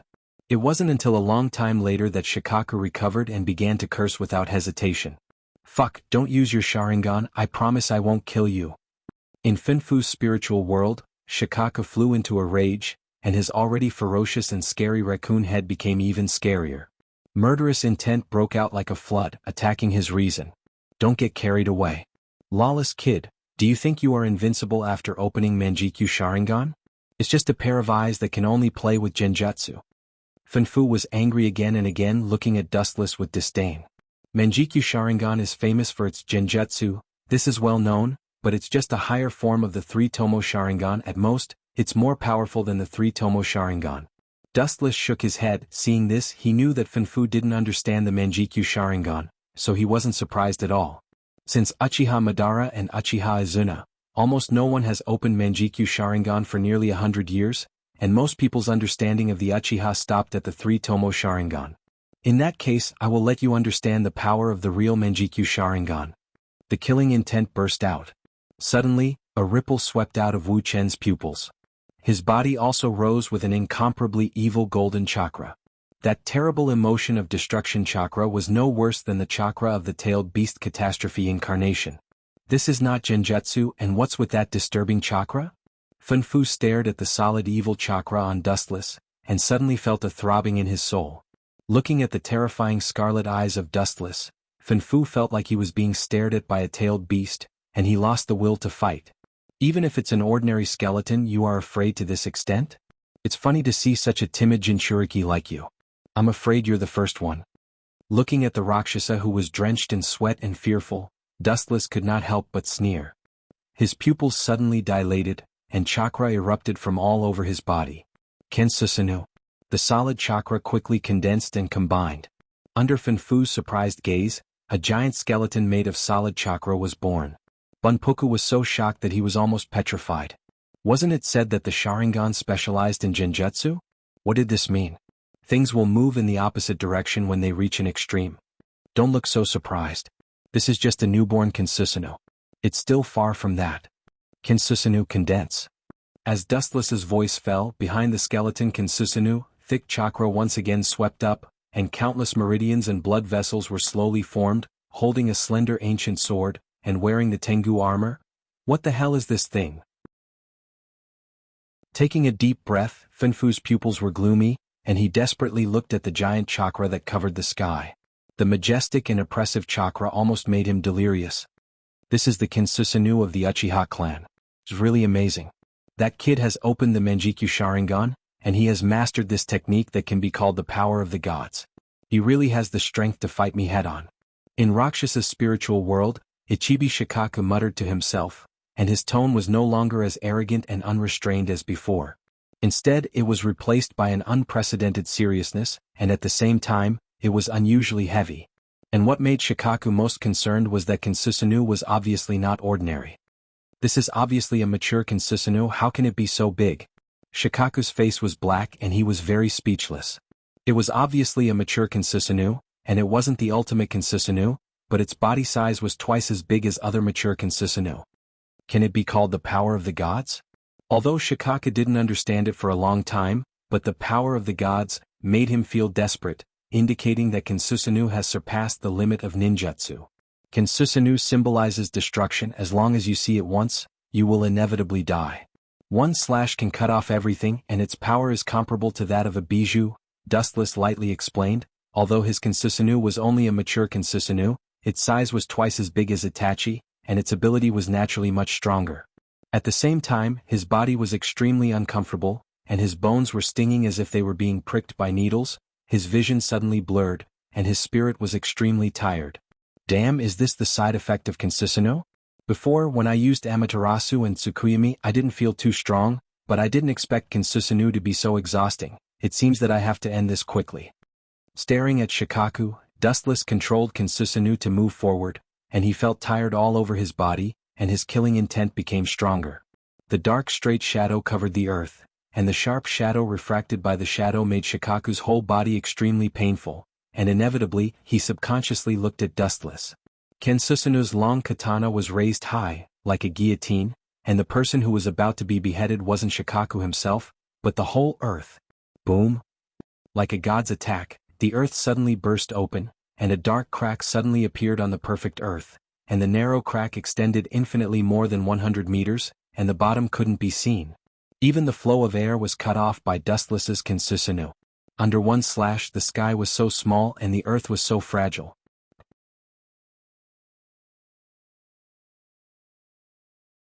Chapter 28. Are you trying to say that you can turn something rotten into something magical? He covered his wound and tried his best to slow down the bleeding.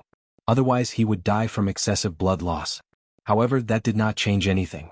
His heart was already pierced through and there was no way to save it. Even though he covered his wound, a large amount of grayish-brown blood still spurted out from between his fingers. I see that you understand. Dustless casually placed his hands on his waist and looked up as he exhaled. However, I feel that this description is very suitable for me. Is that so? At the same time, there was a sudden burst of coldness behind him. Wu Chen's calm face loosened a little. Let me see what's in your heart. The voice sounded again. Dustless turned around and saw a figure as elegant as a cloud lying on his back. He did not even feel anything when he was pressed on top of him.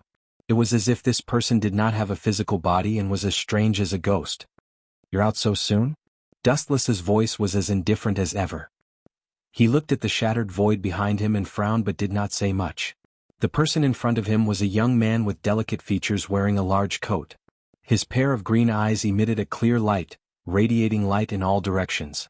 It was like a piece of pure natural gemstone. It was very gentle and it made people feel relaxed and happy just by looking at it. Their hearts couldn't help but relax. What an annoying pair of eyes.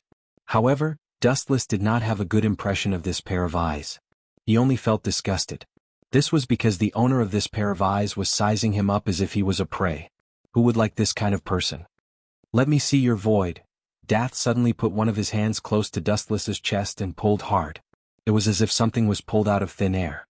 There was a large amount of light in his hand. Dustless was stunned for a moment. This was the first time he had encountered such a situation. Under normal circumstances, it was the Lord who extracted the void of a normal human. This was definitely the first time in history that the Lord extracted the void of a lord. Ah, what an amazing guy. Dath looked rather excited as he watched the light in his hand condense into a large sword. Even Dustless stared at it in a daze. In Dath's hand was a golden sword that was more than 2 meters long.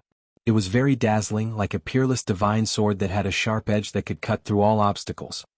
This is my void? Dustless was surprised and curious at the same time. The divine sword in front of him reminded him of the glint fruit's heavenly gathering cloud sword. Although there were many differences in appearance, the length and width of this sword were both greater than the heavenly gathering cloud sword.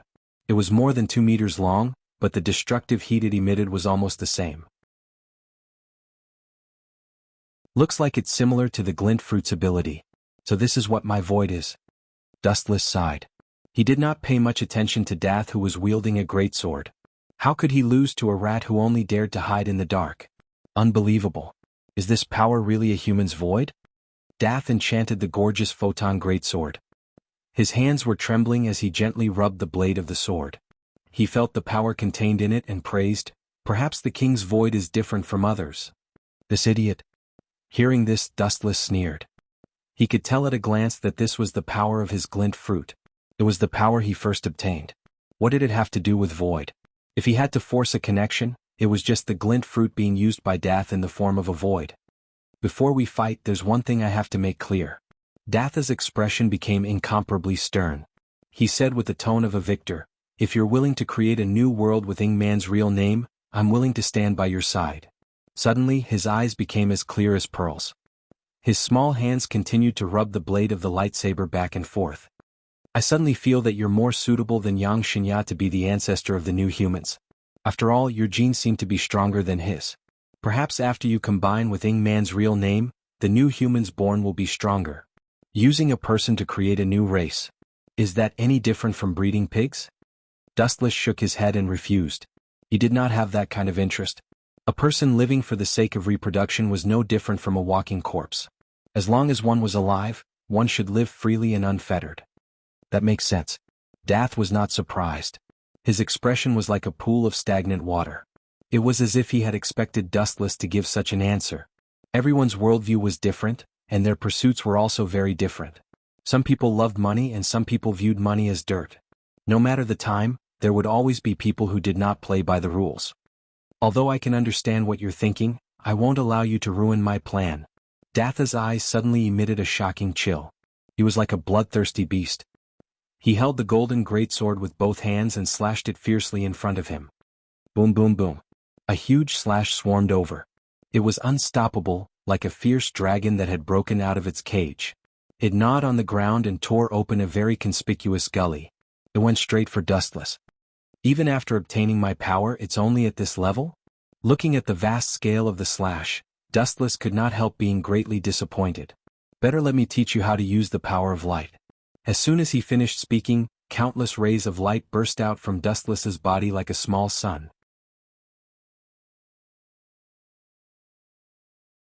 Chapter 29. Bang boom boom boom. The place where Atlanta was standing was blasted into a huge hole that was more than 10 meters long, and a big man with muscles all over his body was standing in it. There was no doubt that this punch did not hit Atlanta. At the critical moment just now, she avoided it with a vigorous movement technique. Whoosh whoosh whoosh. A burst of intensive air-piercing sounds came from the east. Shiro Amakusa frowned suddenly and quickly shouted, "Berserker, go after her." It was obviously the sound of footsteps, and there was no need to think about it. It was undoubtedly Atlanta. What a clingy guy. Looking at the big man chasing after her, Atlanta frowned. This guy was laughing as he chased after her.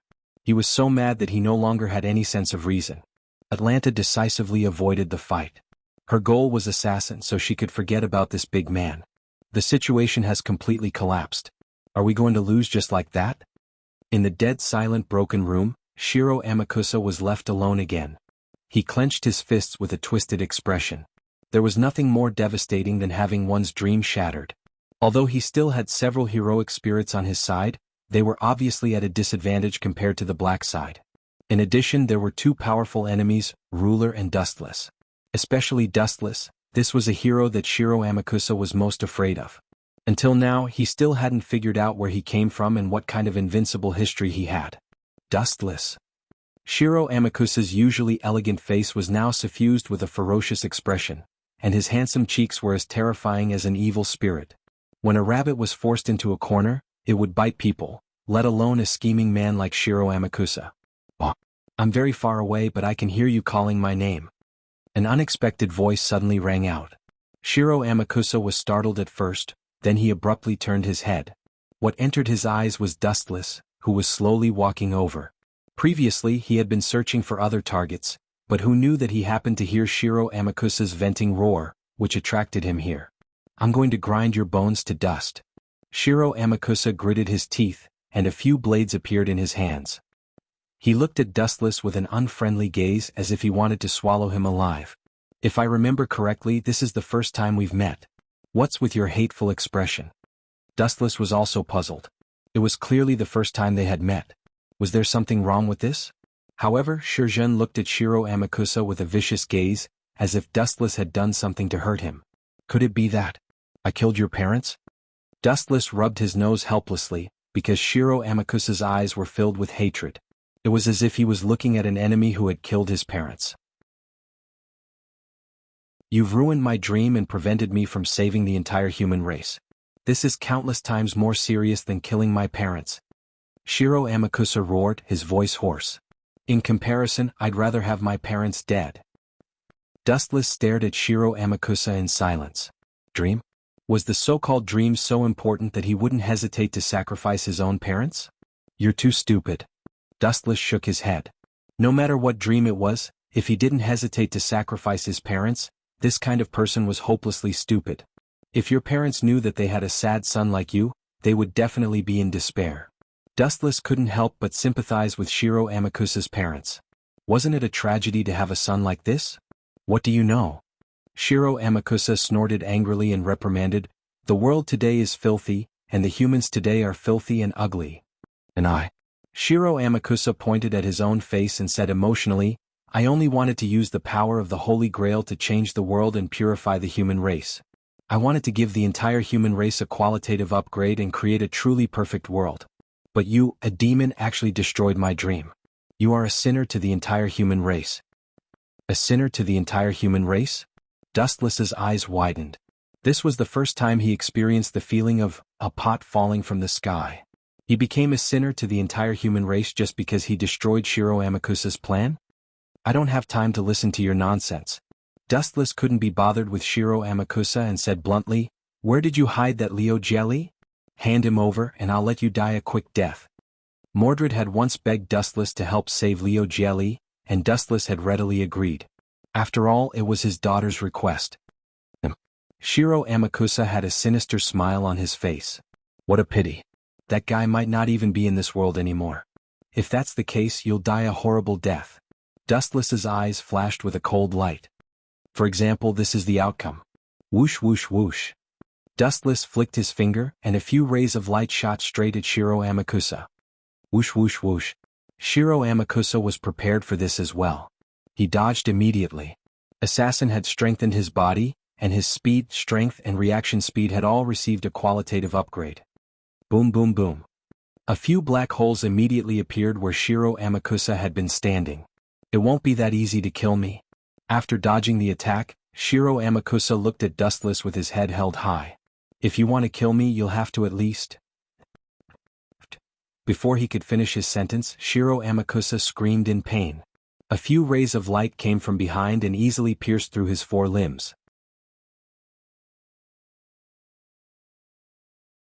Chapter 30. Plop. Shiro Amakusa didn't even have the strength to stand. 2 holes appeared in his legs. His legs went soft and he fell flat on his face. Dustless slowly walked over. Shiro Amakusa's face was full of hatred. It's you. Even though he knew that death was near, Shiro Amakusa still didn't know how to repent. Like a beast that had been forced into a desperate situation, he roared fiercely, "Why did you stop me from saving all of humanity?" You are. Bang. Dustless stepped on Shiro Amakusa's head. Because he used too much force, Shiro Amakusa's chin hit the floor, and it was instantly a bloody mess. All of his teeth were knocked out, and he was in so much pain that a layer of cold sweat appeared on his scalp. I'm sorry. I didn't control my strength just now. I'm really sorry. Dustless's eyes narrowed into crescents and he smiled sinisterly. You are. Shiro Amakusa screamed in pain halfway through his sentence. It wasn't just his teeth. His upper and lower lips had been ground to mush. It was too painful to move the corners of his mouth when he spoke. I don't care why you're looking for that Leo jelly. I'll destroy everything you want. Even though he was grimacing in pain, even though he knew that he was going to die, Shiro Amakusa still went against Dustless. Dustless carefully examined Shiro Amakusa for a moment. I haven't met an iron-headed child like you in many years. Dustless's eyes flashed with a dark red light. If you want to play, I'll play with you until the end. After saying that, Dustless moved his foot and landed on Shiro Amakusa's shoulder. It seemed like he was planning to crush him. Saber? At this time, Shiro Amakusa suddenly roared. His face was ferocious and he scolded in exasperation. Useless trash, you were actually defeated by a mere cyborg and the strongest swordsman at that. Bah. Dustless was startled by Shiro Amakusa's nonsensical words. Did he mean that Mordred had been defeated? The opponent is an android. Does that mean Seek? I failed. It's all because of these guys. Apart from Assassin, none of them were useful, Shiro Amakusa complained. Lancer was killed by Dustless, Ryder was also killed by Dustless, Archer, Atlanta, surrendered to Dustless, and Mordred was also defeated. Just thinking about Shiro Amakusa made Shurjin want to vomit blood. What kind of bullshit was this? Brat, what's wrong with Mordred? Dustless's foot landed on Shiro Amakusa's shoulder, causing his bones to crack. What's your relationship with that guy? Why do you care so much about her? Shiro Amakusa asked hoarsely. It seemed that from the beginning, Dustless and Mordred had an inexplicable relationship. Technically, she's my daughter, even though we're not related by blood, Dustless said truthfully. Your daughter? Shiro Amakusa was completely dumbfounded. The situation was in a deadlock for a moment. Then he laughed maniacally. That's great. I'm sorry to tell you that your daughter has already been killed by that clone. As a father, your own daughter was killed and you can only watch as it happened. Curse your incompetence. Shiro Amakusa barked, but Dustless didn't even blink. Although Mordred was defeated and killed as a heroic spirit, she was already dead. As for Dustless and Mordred, there were no feelings between them. What incompetence and self-blame. Wasn't that just nonsense? But that clone actually defeated Mordred. That's quite surprising. Dustless shook his head, feeling that it was somewhat unreal. What? Was it because Sieg had a protagonist aura? In any case, Mordred was someone who had inherited Artoria's bloodline. Losing to a mere clone was too humiliating. No matter how he looked at it, it was somewhat inconceivable. No matter what, you're going to die first. After saying that, Wuxia stepped on Shiro Amakusa's head. As long as this guy died, no matter who the red team spirit was, they would be done for. Wait. At this moment, a hurried voice sounded. Dustless's eyes narrowed as a pitiful figure appeared in front of him. You're already in this state and you still want to stop me? Dustless stared at the injured person. Was Assassin. Although she had the advantage in terms of strength, she was heavily outnumbered, so she suffered quite a bit. Her pure black clothes were soaked in blood. Assassin?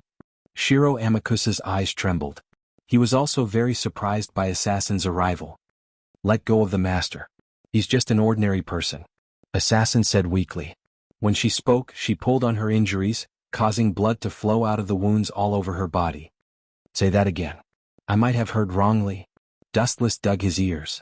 Motherf *Kurt, this woman was already in this state. She was riddled with wounds, yet she still wanted to ask him to let Shiro Amakusa go. Where did she get the courage? Assassin, I thought you were different from the others. After all, as an empress, there must be something that's completely different from the other heroic spirits. Who knew that you're still the same? You're no different from those idiots. You all like to say such nonsense. Shiro Amakusa must die. Dustless's expression was cold as ice as he said cruelly.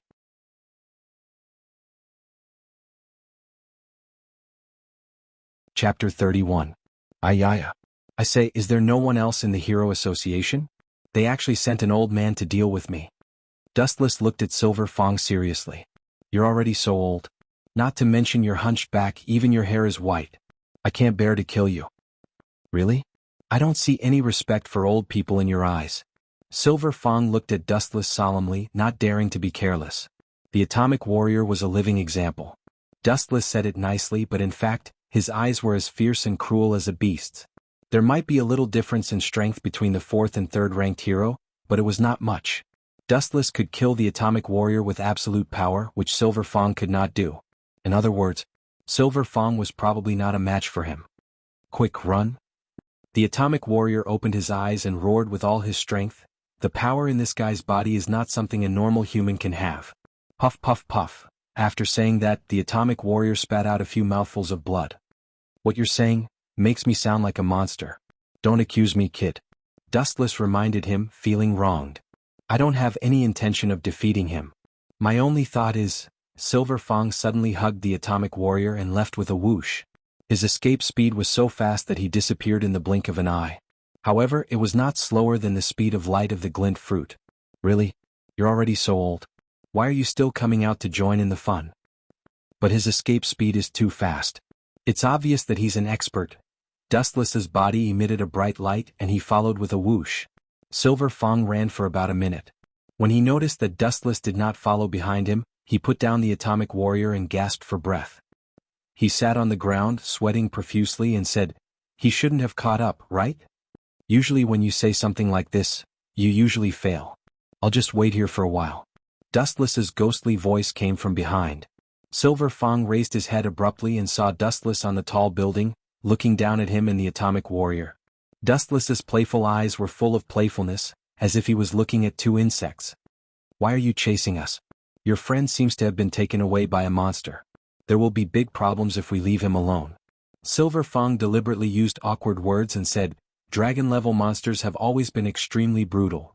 They are bloodthirsty and they don't keep hostages. Silver Fang could only hope that Dustless could divert his firepower to the dragon-level monster.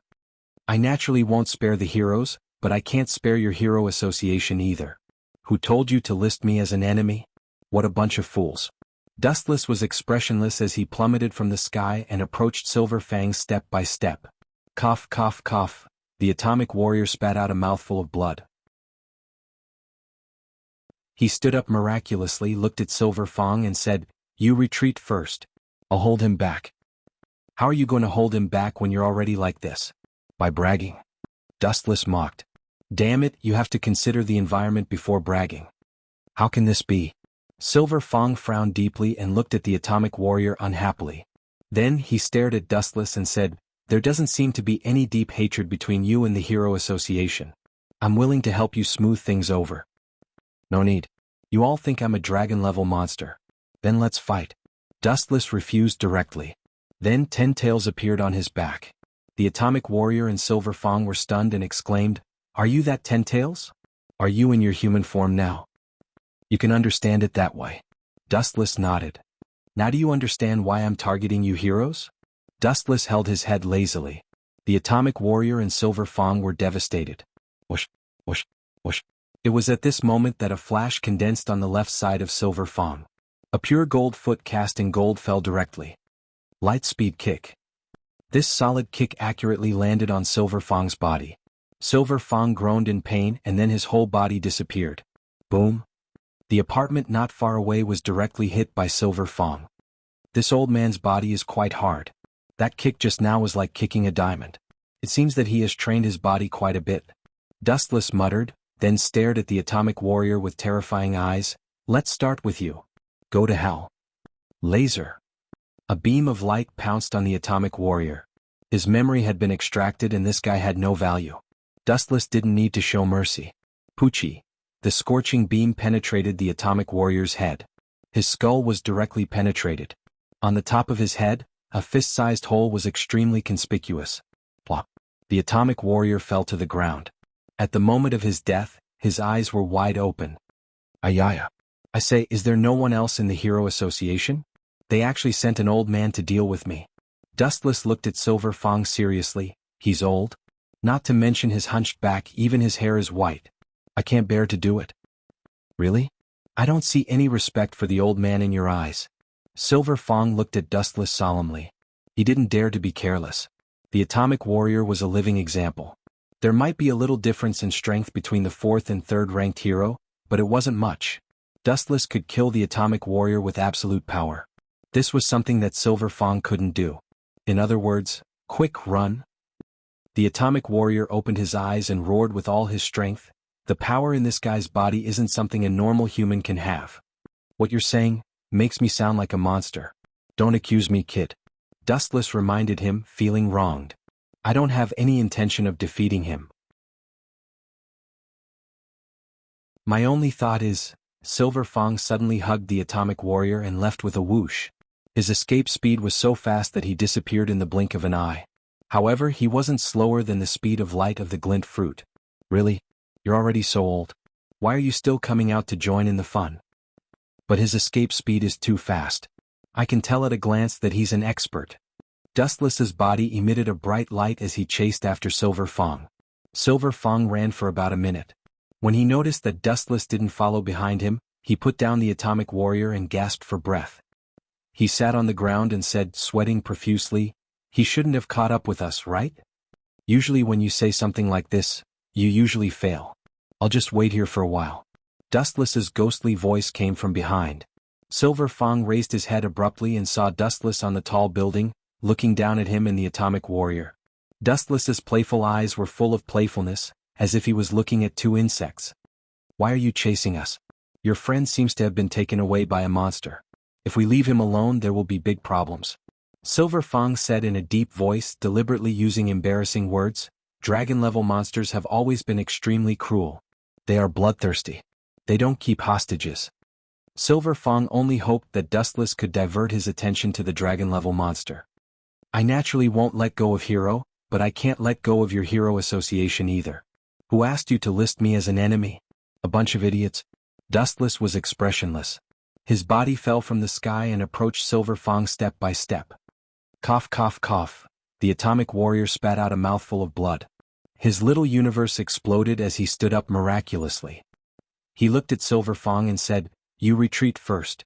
I'll hold him back here. You're already like this. How are you going to hold him back? By bragging. Dustless mocked. Damn it, you have to consider the environment before bragging. How can this be? Silver Fang immediately frowned deeply and looked at the atomic warrior unhappily. Then he looked at Dustless and said, there doesn't seem to be any deep hatred between you and the Hero Association. I'm willing to help you smooth things over. No need. You all think I'm a dragon-level monster. Then let's fight. Dustless directly refused. Then 10 tails appeared on his back. The atomic warrior and Silver Fang were stunned. They exclaimed, are you that 10 tails? Are you in your human form now? You can understand it that way. Dustless nodded. Now do you understand why I'm targeting you heroes? Dustless lazily hugged his head. The atomic warrior and Silver Fang's hearts were dead. Whoosh whoosh whoosh. At this moment, a flash condensed on the left side of Silver Fang. A pure gold foot cast in gold directly fell. Light speed kick. This solid kick accurately landed on Silver Fang's body. Silver Fang groaned in pain and then his whole body disappeared. Rumble. Silver Fang crashed into an apartment not far away. This old man's body is quite hard. That kick just now was like kicking a diamond. It seems that he has trained his body quite a bit. Dustless muttered, then stared at the atomic warrior with terrifying eyes. Let's start with you. Go to hell. Laser. A beam of light pounced on the atomic warrior. Since his memory had been extracted, this guy had no value. Dustless didn't need to show mercy. Poochie. The scorching beam penetrated the atomic warrior's head. His skull was directly penetrated. On the top of his head, a fist-sized hole was extremely conspicuous. Plop. The atomic warrior fell to the ground. At the moment of his death, his eyes were wide open.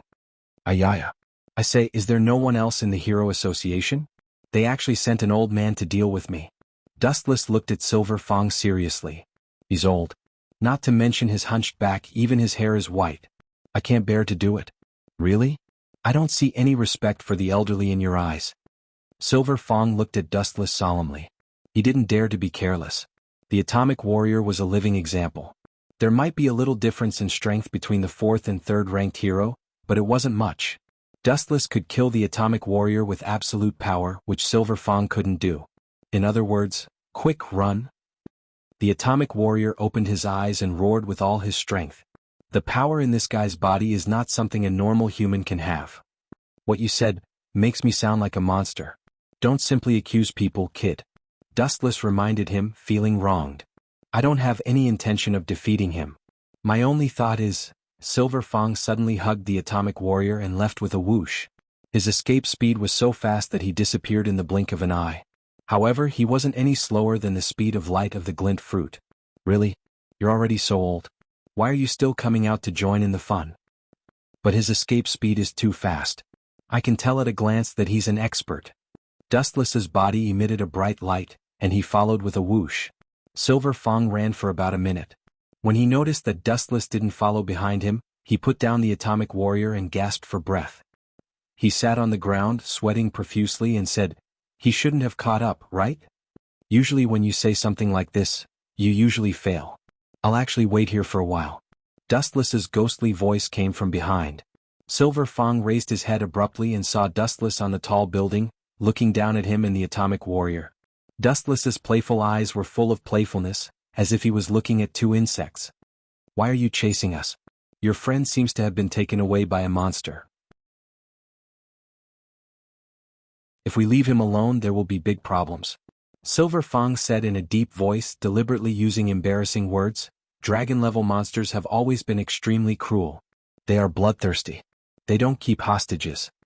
Silver Fang only hoped that Dustless could divert his attention to the dragon-level monster.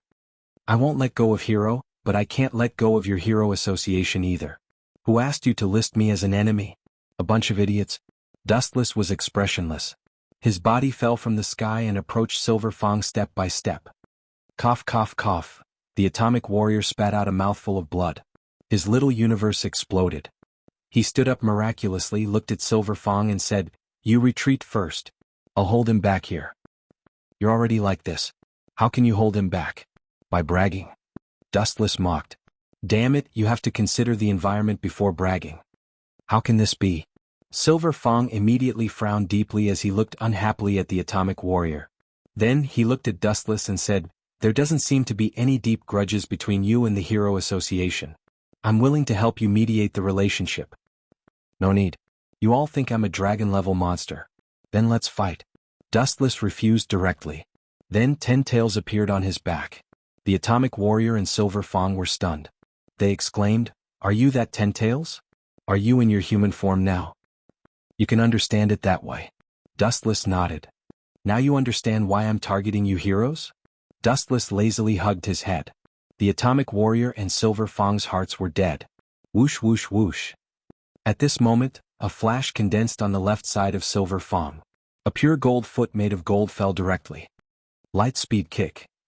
This solid kick accurately landed on Silver Fang's body. Silver Fang groaned in pain and then his whole body disappeared. Boom. The apartment not far away was directly hit by Silver Fang. This old man's body is quite hard. That kick just now was like kicking a diamond. It seems that he has trained his body quite a bit. Dustless muttered, then stared at the atomic warrior with terrifying eyes. "Let's start with you. Go to hell. Laser. A beam of light rushed towards the atomic warrior. His memory had been extracted and this guy had no value. Dustless didn't need to show mercy. Poochie. The scorching beam penetrated the atomic warrior's head. His skull was directly penetrated. On the top of his head, a fist-sized hole was extremely conspicuous. Plop. The atomic warrior fell to the ground. At the moment of his death, his eyes were wide open.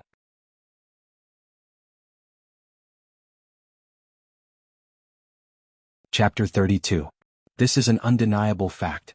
Yuji, you didn't have a brother from the start. Jilan Shu only used your brother's body. Following Dustless's words, the atmosphere became unusually tense. Everyone's face was tense. This topic was too heavy. Jilan Li, sure, I remember him. He killed my parents. Yuji's eyes were red and crystal clear tears were rolling down her cheeks. There will be a day when you take your revenge. Dustless patted Yuji's shoulder to comfort her. His gaze was gentle and then he looked at Jia Yuanshao. His face was as cold as ice. Now can we go back? Miss Yuji, you really don't want to think about it? Jia Yuanshao still didn't give up. His tone was a few times heavier. Master Shu, everything up till now. Trash, shut up. Dustless opened his mouth to interrupt Jia Yuanshao. His pair of calm eyes were brewing flames that could melt everyone. I allowed you to enter my world, but I didn't allow you to do whatever you want in my world. You want to kidnap Yuji with morals? Don't be so smug. After finishing his words, Dustless slightly reduced his aura. Bang. Although it was just a trace of his aura which was insignificant to Jia Yuanshao, it was like Mount Tai was pressing down on him. It was as if the entire world was pressing down on his shoulders. His standing legs instantly knelt down, crushing the floor. So strong. 1,000 Miles Ji and Rima Yuanya were also affected. Dustless didn't target them. The two of them couldn't stop sobbing. They felt as if their necks were grabbed by an invisible hand that could end their lives at any time. Your world? When did I walk into your world? Don't talk nonsense. This isn't your territory. It's the Black Master Academy. Master Shu and Black Master Hui Yen built it together. Jia Yuanshao was stubborn. Even if his knees were about to be crushed, he still had a deep hatred for Dustless. The hatred between the two could be said to be irreconcilable. Dustless and Jilan Shu would not rest until one of them was dead. Jilan Shu's follower Jilan Shu was also an enemy of Jilan Shu. Jilan Shu also snatched away Jilan Shu's childhood sweetheart Sayaka Haiyuan. Dustless grinned and stared at Jia Yuanshao, who had a painful expression. There was nothing more humiliating than kneeling in front of the enemy. He taunted, "The ignorant are fearless. Inja, tell this brat what my world is." Hearing this, Suajia of the Morning Garden walked to Jia Yuanshao's side with a cold face. Looking at his painful face, she had no sympathy. She had once told him not to hang around in front of Dustless in the future, but Jia Yuanshao had completely turned a deaf ear to it and ignored it. Now that there was a problem, who could he blame? He only had himself to blame. Lord Dustless's line of sight is his god's domain. Every blade of grass and every tree in sight belongs to Master. Sayaka Haiyuan looked down at Jia Yuanshao. Her faint voice was unusually overbearing, as if she was narrating an ironclad fact. Nonsense. Jia Yuanshao's face changed greatly.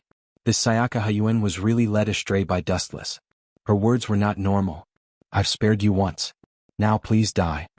Dustless's face was frosty, and a rough long bone came out of his palm and flew out like a bow and arrow. Puff. Jia Yuanshao felt pain in his abdomen. He looked down and saw blood all over the ground. In a split second, the bone pierced Jia Yuanshao's abdomen. Shao. Seeing this, Rima Yuanya and 1,000 Miles Ji Kuei panicked and hurried over. You two also kneel for me. With a cold face, Dustless's silent Haoshiku haki fell on their heads. Puff. The two of them suddenly spat out a mouthful of blood. Their internal organs were shaken. The moment the Supreme Might descended, it was as if they had been punched by an invisible hand. They spat out mouthfuls of blood and fell to the ground, unable to endure the exhaustion. Cough, cough, cough. Jia Yuanshao kept vomiting blood and his eyes were dim. He looked up at Dustless with a smile on his face. You're just SOSO. You can't kill me with a single move. Jia Yuanshao's tone was very weak, and his breathing was also very small. It could be ignored. The smile on his face was more like joy and pain. You're about to die and you still don't repent? Sayaka Haiyuan's eyes were complicated. Seeing her childhood sweetheart die in front of her, she didn't feel sad. She just felt that it was not worth it for Jia Yuanshao.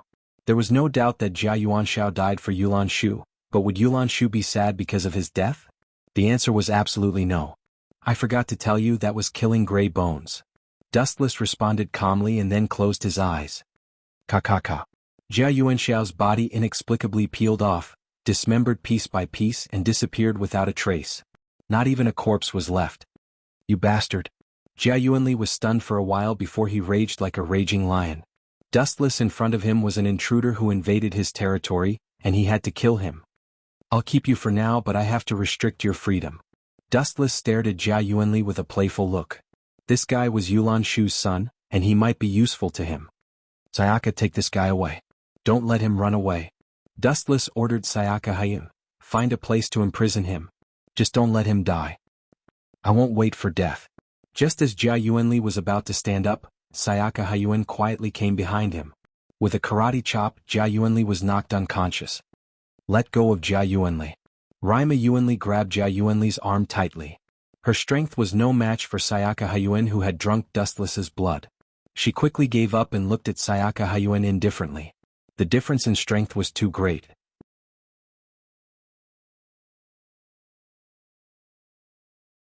Chapter 33. Ayaya. What a terrifying monster. Will we be digested if we continue to stay here? Will we be excreted like feces? Dustless touched his chin and looked at Jester with a faint smile. Everyone was speechless when they heard this. Is there something wrong with you? We're about to be killed and you're still making such a silly joke. It's a bit rude, but that's exactly what Sir meant. Jester nodded. If they couldn't get out, they would be digested and excreted like feces. We just saved my mother and now we're going to die? Wanlia gritted her teeth. Her slightly ferocious face showed that she was unwilling. Even if you want to die here, I don't want to. I haven't had enough fun yet, Dustless replied calmly, and then a flash of light appeared between his fingers. Dustless released a large amount of spiritual pressure from his body. The void flash between his fingers became denser and denser, and its power became stronger and stronger. After a while, Dustless flicked his fingers and a blue light swept out. Wang Su's flash. Boom boom boom, the ugly monster, which was as big as a mountain, exploded on the spot. A huge hole was blown in its abdomen by the void flash, and blood spurted out dozens of meters away. The monster died on the spot. Dustless and the others flew out one after another and escaped safely. Damn it, you actually managed to escape. On a dense tree in the distance, two blurry figures stood. The two of them blended into the leaves and it was difficult to see them with pure vision. Moreover, the two of them were surrounded by a layer of transparent light, like a barrier, which could prevent others from perceiving them. These two people were Raz and Dongqing Ringing. Originally, the two of them were here to send off Dustless. Who would have thought that this guy would be so strong and crush Zorkiel so violently? Even that monster was killed instantly. What are we going to do next? Dongqing Ringing asked. He glanced at Dustless from the corner of his eyes, and his killing intent was awe-inspiring. What else can we do? We're running for our lives, of course. Raz snorted in annoyance. They were going to fight Dustless alone? Forget it, even if there were 1,000 of them, they would still be crushed. Are we just going to watch this guy leave? Dongqing Rin asked in dissatisfaction. His words implied that he wanted to have a big fight with Dustless. If you have any unrealistic thoughts, I advise you to put them down. You are not his opponent yet. Moreover, we have already found an ally. The current Demon King Leonhardt is willing to help us. Ra's words were shocking. His words made Dongqing Rin smile. Really? Dongqing Rin was extremely excited. Although he did not know who this Demon King was, and he had never seen him in person, since he was able to sit on the Demon King's seat, he must be extremely powerful. Furthermore, he controlled an army. Alright, let's retreat for now. Taking a deep breath, Dongqing Rin suppressed his anger. There was still a long time in the future. There was no need to rush for revenge. Although he wanted to kill Dustless, he was not stupid. This guy was so powerful that he could destroy heaven and earth. Not to mention himself, even if he teamed up with Raz, they might be killed in an instant. Speaking of which, when did that Demon King become enlightened? Why is he helping us? I am from the Hero Tribe. Dongqing Rin turned around and asked in surprise. The Hero Tribe and the Nephilim Tribe had always been at odds. In the past, they even had a big war. Although the war was later stopped, both sides still did not see eye to eye with each other. Now that the Demon King was willing to help Dongqing Rin, it was indeed unbelievable. That guy is too strong. The stronger the person, the more unscrupulous they are. Although he has no grudge with Leonhardt, the strong have a common problem, and that is, they don't like to follow the rules. Ross said mysteriously. What he meant was that Leonhardt had already regarded Dustless as a threat. In Dustless's house, after rescuing Wan Lia's mother, everyone realized that there was one more beautiful woman. Many people looked at him differently. Jue put her hands on her hips and looked at Dustless angrily. Her spittle flew all over the place. You are really a... Before she could finish her sentence, she stopped. Looking at her carefully, her cute cheeks were already red, and her eyes had become blurred. Obviously, the curse was activated again. You are really asking for trouble. Seeing this, Dustless could not help but laugh. The curse would be activated if she had the slightest thought of disobeying him. Help me. Jue laid in Dustless's arms and her voice softened.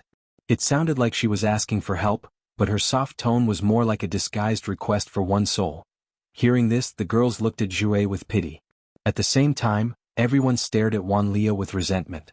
This evil curse was so evil that if she had the slightest thought of disobeying Dustless, she would be retaliated. It worked every time. Next time you can solve it yourself. Dustless glared at Jue fiercely, then carried her to the bedroom. Everyone knew what to do next. This curse is too evil. Even a nightmare should go to hell. Rafa and Irene couldn't help but shrink her legs. Hearing Jue's slight moan, her pretty face turned red. Soon she would also sign a master-servant contract with Dustless. If she had the slightest thought of disobeying Dustless, the curse would follow. Just thinking about it was scary. Only this way can we test if you are loyal to Sir Dustless. Those who have a guilty conscience must be afraid. Wan Lia snorted.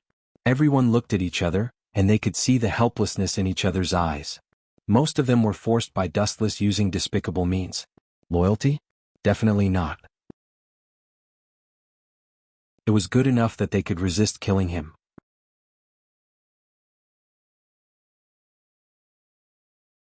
Chapter 34. It's no wonder that Kushina questioned Dustless.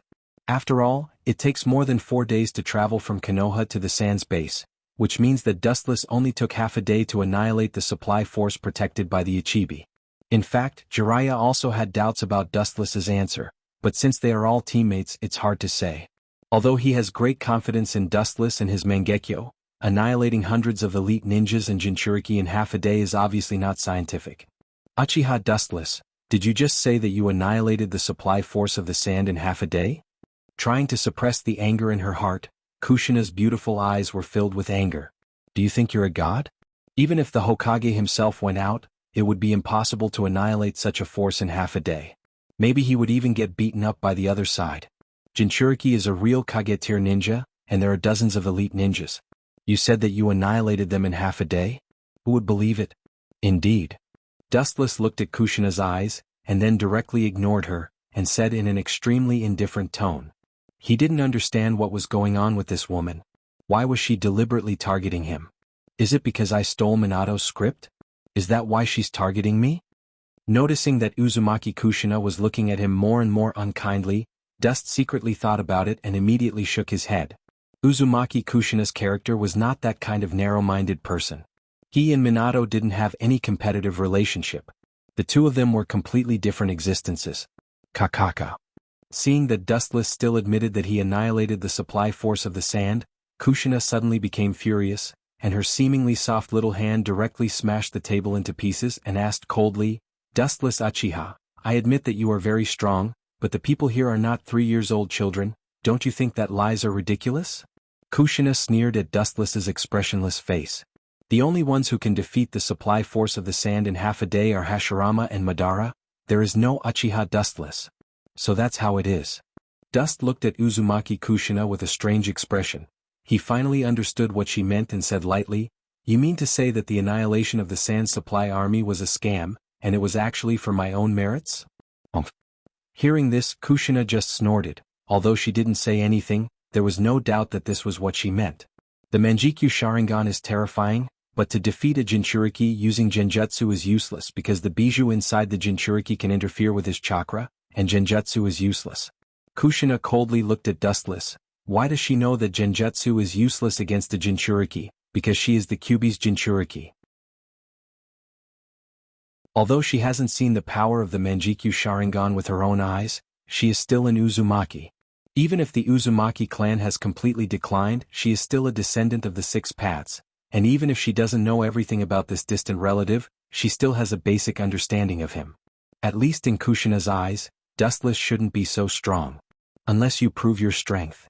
Kushina's tone suddenly changed and her beautiful eyes stared at Dustless and she said, "Unless you have the strength to defeat me, then you can't do it." Ah. Hearing this, Dustless directly laughed, and looked at Kushina with contempt as if he was looking at a clown. What's so funny?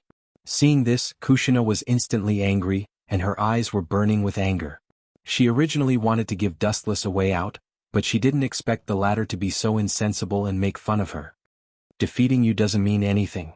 As long as I defeat you, I have the strength to defeat a Bijou. Don't you think your question is too ridiculous and naive, Uzumaki Kushina? Dustless said sarcastically, although Kushina's chakra is scary, but what does it mean? You and I are not in the same dimension. Looking at Kushina faintly, Dustless's calm and powerful voice sounded, and his voice was full of confidence. It's not that Dustless is exaggerating, although Kushina's strength is not bad, she's still young, and she hasn't reached the late stage yet. Defeating her now is really not difficult for Dustless.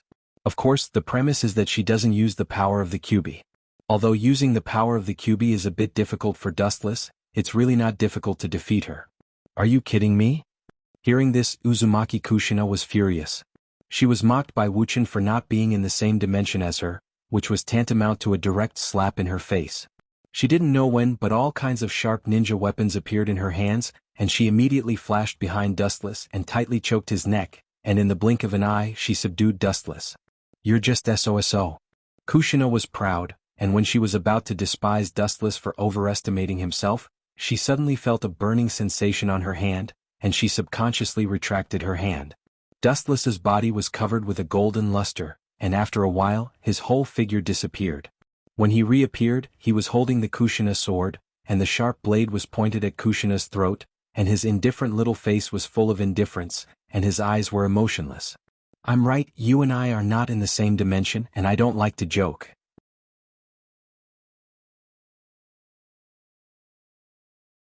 Chapter 35. You want to play tricks with me? Kit, you're still miles away from that. Let's see how I'll deal with you today. Dustless's eyes darted around, his entire being radiating a cunning aura. He wasn't the one who had tricked Summer Striped. Since the kid had taken the initiative to attack, Dustless had to return the favor. Cough cough cough. After my initial assessment, I'm sorry to say that this kid is probably crippled. Dustless's words sent them straight to hell. Be it Winter Striped or Huang Lingyin, their faces paled. Bullsh asterisk tu quack. I'm perfectly fine, since when am I crippled? Summer Striped cursed inwardly. How could he treat a patient with this level of skill? This was utter nonsense. You must have a way, right? I spent so much money to invite you here, you can't just leave like nothing happened. Huang Lingyin rushed to Dustless, her voice laced with tears. Her eyes were red and swollen from crying. Of course, of course. Dustless nodded, but he was cursing inwardly. Damn Summer Striped. Why are so many girls interested in him? It's like a flower stuck in cow dung. No, a flower stuck in dog dung. Based on my estimation, Isya is in a vegetative state right now. Dustless spoke slowly. It's not impossible to wake him up, but it's extremely difficult. It's as difficult as ascending to heaven. As you know, a vegetative state isn't much different from a dead person, so we need to use stimulation therapy. What do you plan to do? Winter Striped heaved a sigh of relief. Dustless's calm demeanor suggested that he had a solution. It's simple. If you want to wake him up, the best way is to stimulate him mentally. Dustless smiled strangely. As you know, Summer hates me the most, so we need to fight poison with poison. I'm the best person to deal with him. Dustless's eyes fell on Millennium Weaver. With a calm smile, he whispered to her, let's do something interesting in this room. Who knows? Maybe we'll wake him up. Interesting things? Vega Thousand Winter looked at Dustless suspiciously. What was this guy talking about? Seeing his evil grin, Weaver Thousand Winter suddenly had a bad premonition, and his whole body shivered. Of course it's about the body. Your mind from now on, little Chendong. Dustless said truthfully. Only an idiot would let go of such a good opportunity that Summer Vega had created for him. You're just messing around. Thousand Winter Weaver's face turned red. Dustless was clearly taking advantage of the situation. Ka. At this moment, the lying Summer of Weaving suddenly swayed. Looking at his pale cheeks, it was now a patch of red. Did you see that? My method worked, didn't it? We haven't tried it yet and Wuxia's face is already red with anger. If we really try it, he will definitely be able to regain consciousness by then. Wu Qin struck while the iron was hot and tried his best to bluff. Really? Doubt flashed in Thousand Winter Weaver's eyes. She looked at the red-faced Summer Vega, who had yet to wake up. You seem to have been provoked. If it doesn't work, I'm willing to hand over his head to you. Dustless made a solemn vow. His words completely crushed Thousand Winter Weaver's last line of defense. Fine, let's try it. Thousand Winter Weaver gritted her teeth and finally agreed with a red face. She and Dustless had already done some things in the past anyway. She just hadn't broken through the final barrier yet. Hee, that's good. Dustless smiled proudly. He then turned to Cecilia and Huang Lingyin. You two should leave. It's not appropriate for us to be seen doing that kind of thing. Not appropriate, my ass. Dustless, you bastard. How dare you take advantage of my misfortune? I'll kill you today. The motionless Summer of Weaving suddenly jumped up as if he was possessed by a wolf or a tiger. He pointed at Wu Qin and scolded, You quack, I'm fine. You're the one in a vegetative state. You actually want to take advantage of my sister. Shameless scum. After scolding Dustless, Summer Vega revealed a smug smile. He had exposed this despicable man's dirty plan. Everyone would definitely see him in a new light. Oh, you're finally awake. Aren't you tired of pretending? Dustless let go of Vega and looked at Huang Lingyin. Mission accomplished. I'm going back to sleep. Let's meet your parents some other day, Lingyin. Meet my parents? Summer Vega was taken aback. What did that mean? Lingyin paid a huge price to get Dustless Sama's help. She now belongs to Dustless Sama. It's all thanks to you. Cecilia took the opportunity to add salt to the wound. This sentence couldn't be any simpler. In order to get Dustless's help, she had sacrificed herself. The funny thing was that Summer Vega didn't have any illness at all. It was all an act by the kid. Idiot, intelligence is a good thing. Go home and practice before you play with me. Casting a glance at Weaver Spot Wuxia, Dustless left. A burst of carefree laughter reverberated in the entire space. Tonight's self-written and self-directed drama was very exciting. Vega, Summer, I'll hate you forever. Huang Lingyin couldn't hold back her tears any longer. She left in tears. What's going on, Sister Thousand East? Summer Vega stared blankly at Thousand East. It was ridiculous. You idiot. Slap. A palm print appeared on Summer Vega's face. Thousand East had given him a merciless slap. You're tuning in to the Han Lee's Wuxia Chronicles YouTube channel. We're so grateful for your support and don't forget to subscribe to join us on this incredible journey through captivating stories. Your generosity through donations truly makes a world of difference, as it's the primary source of revenue that allows me to expand and enhance this channel for you. Thank you from the bottom of my heart for being a part of this adventure.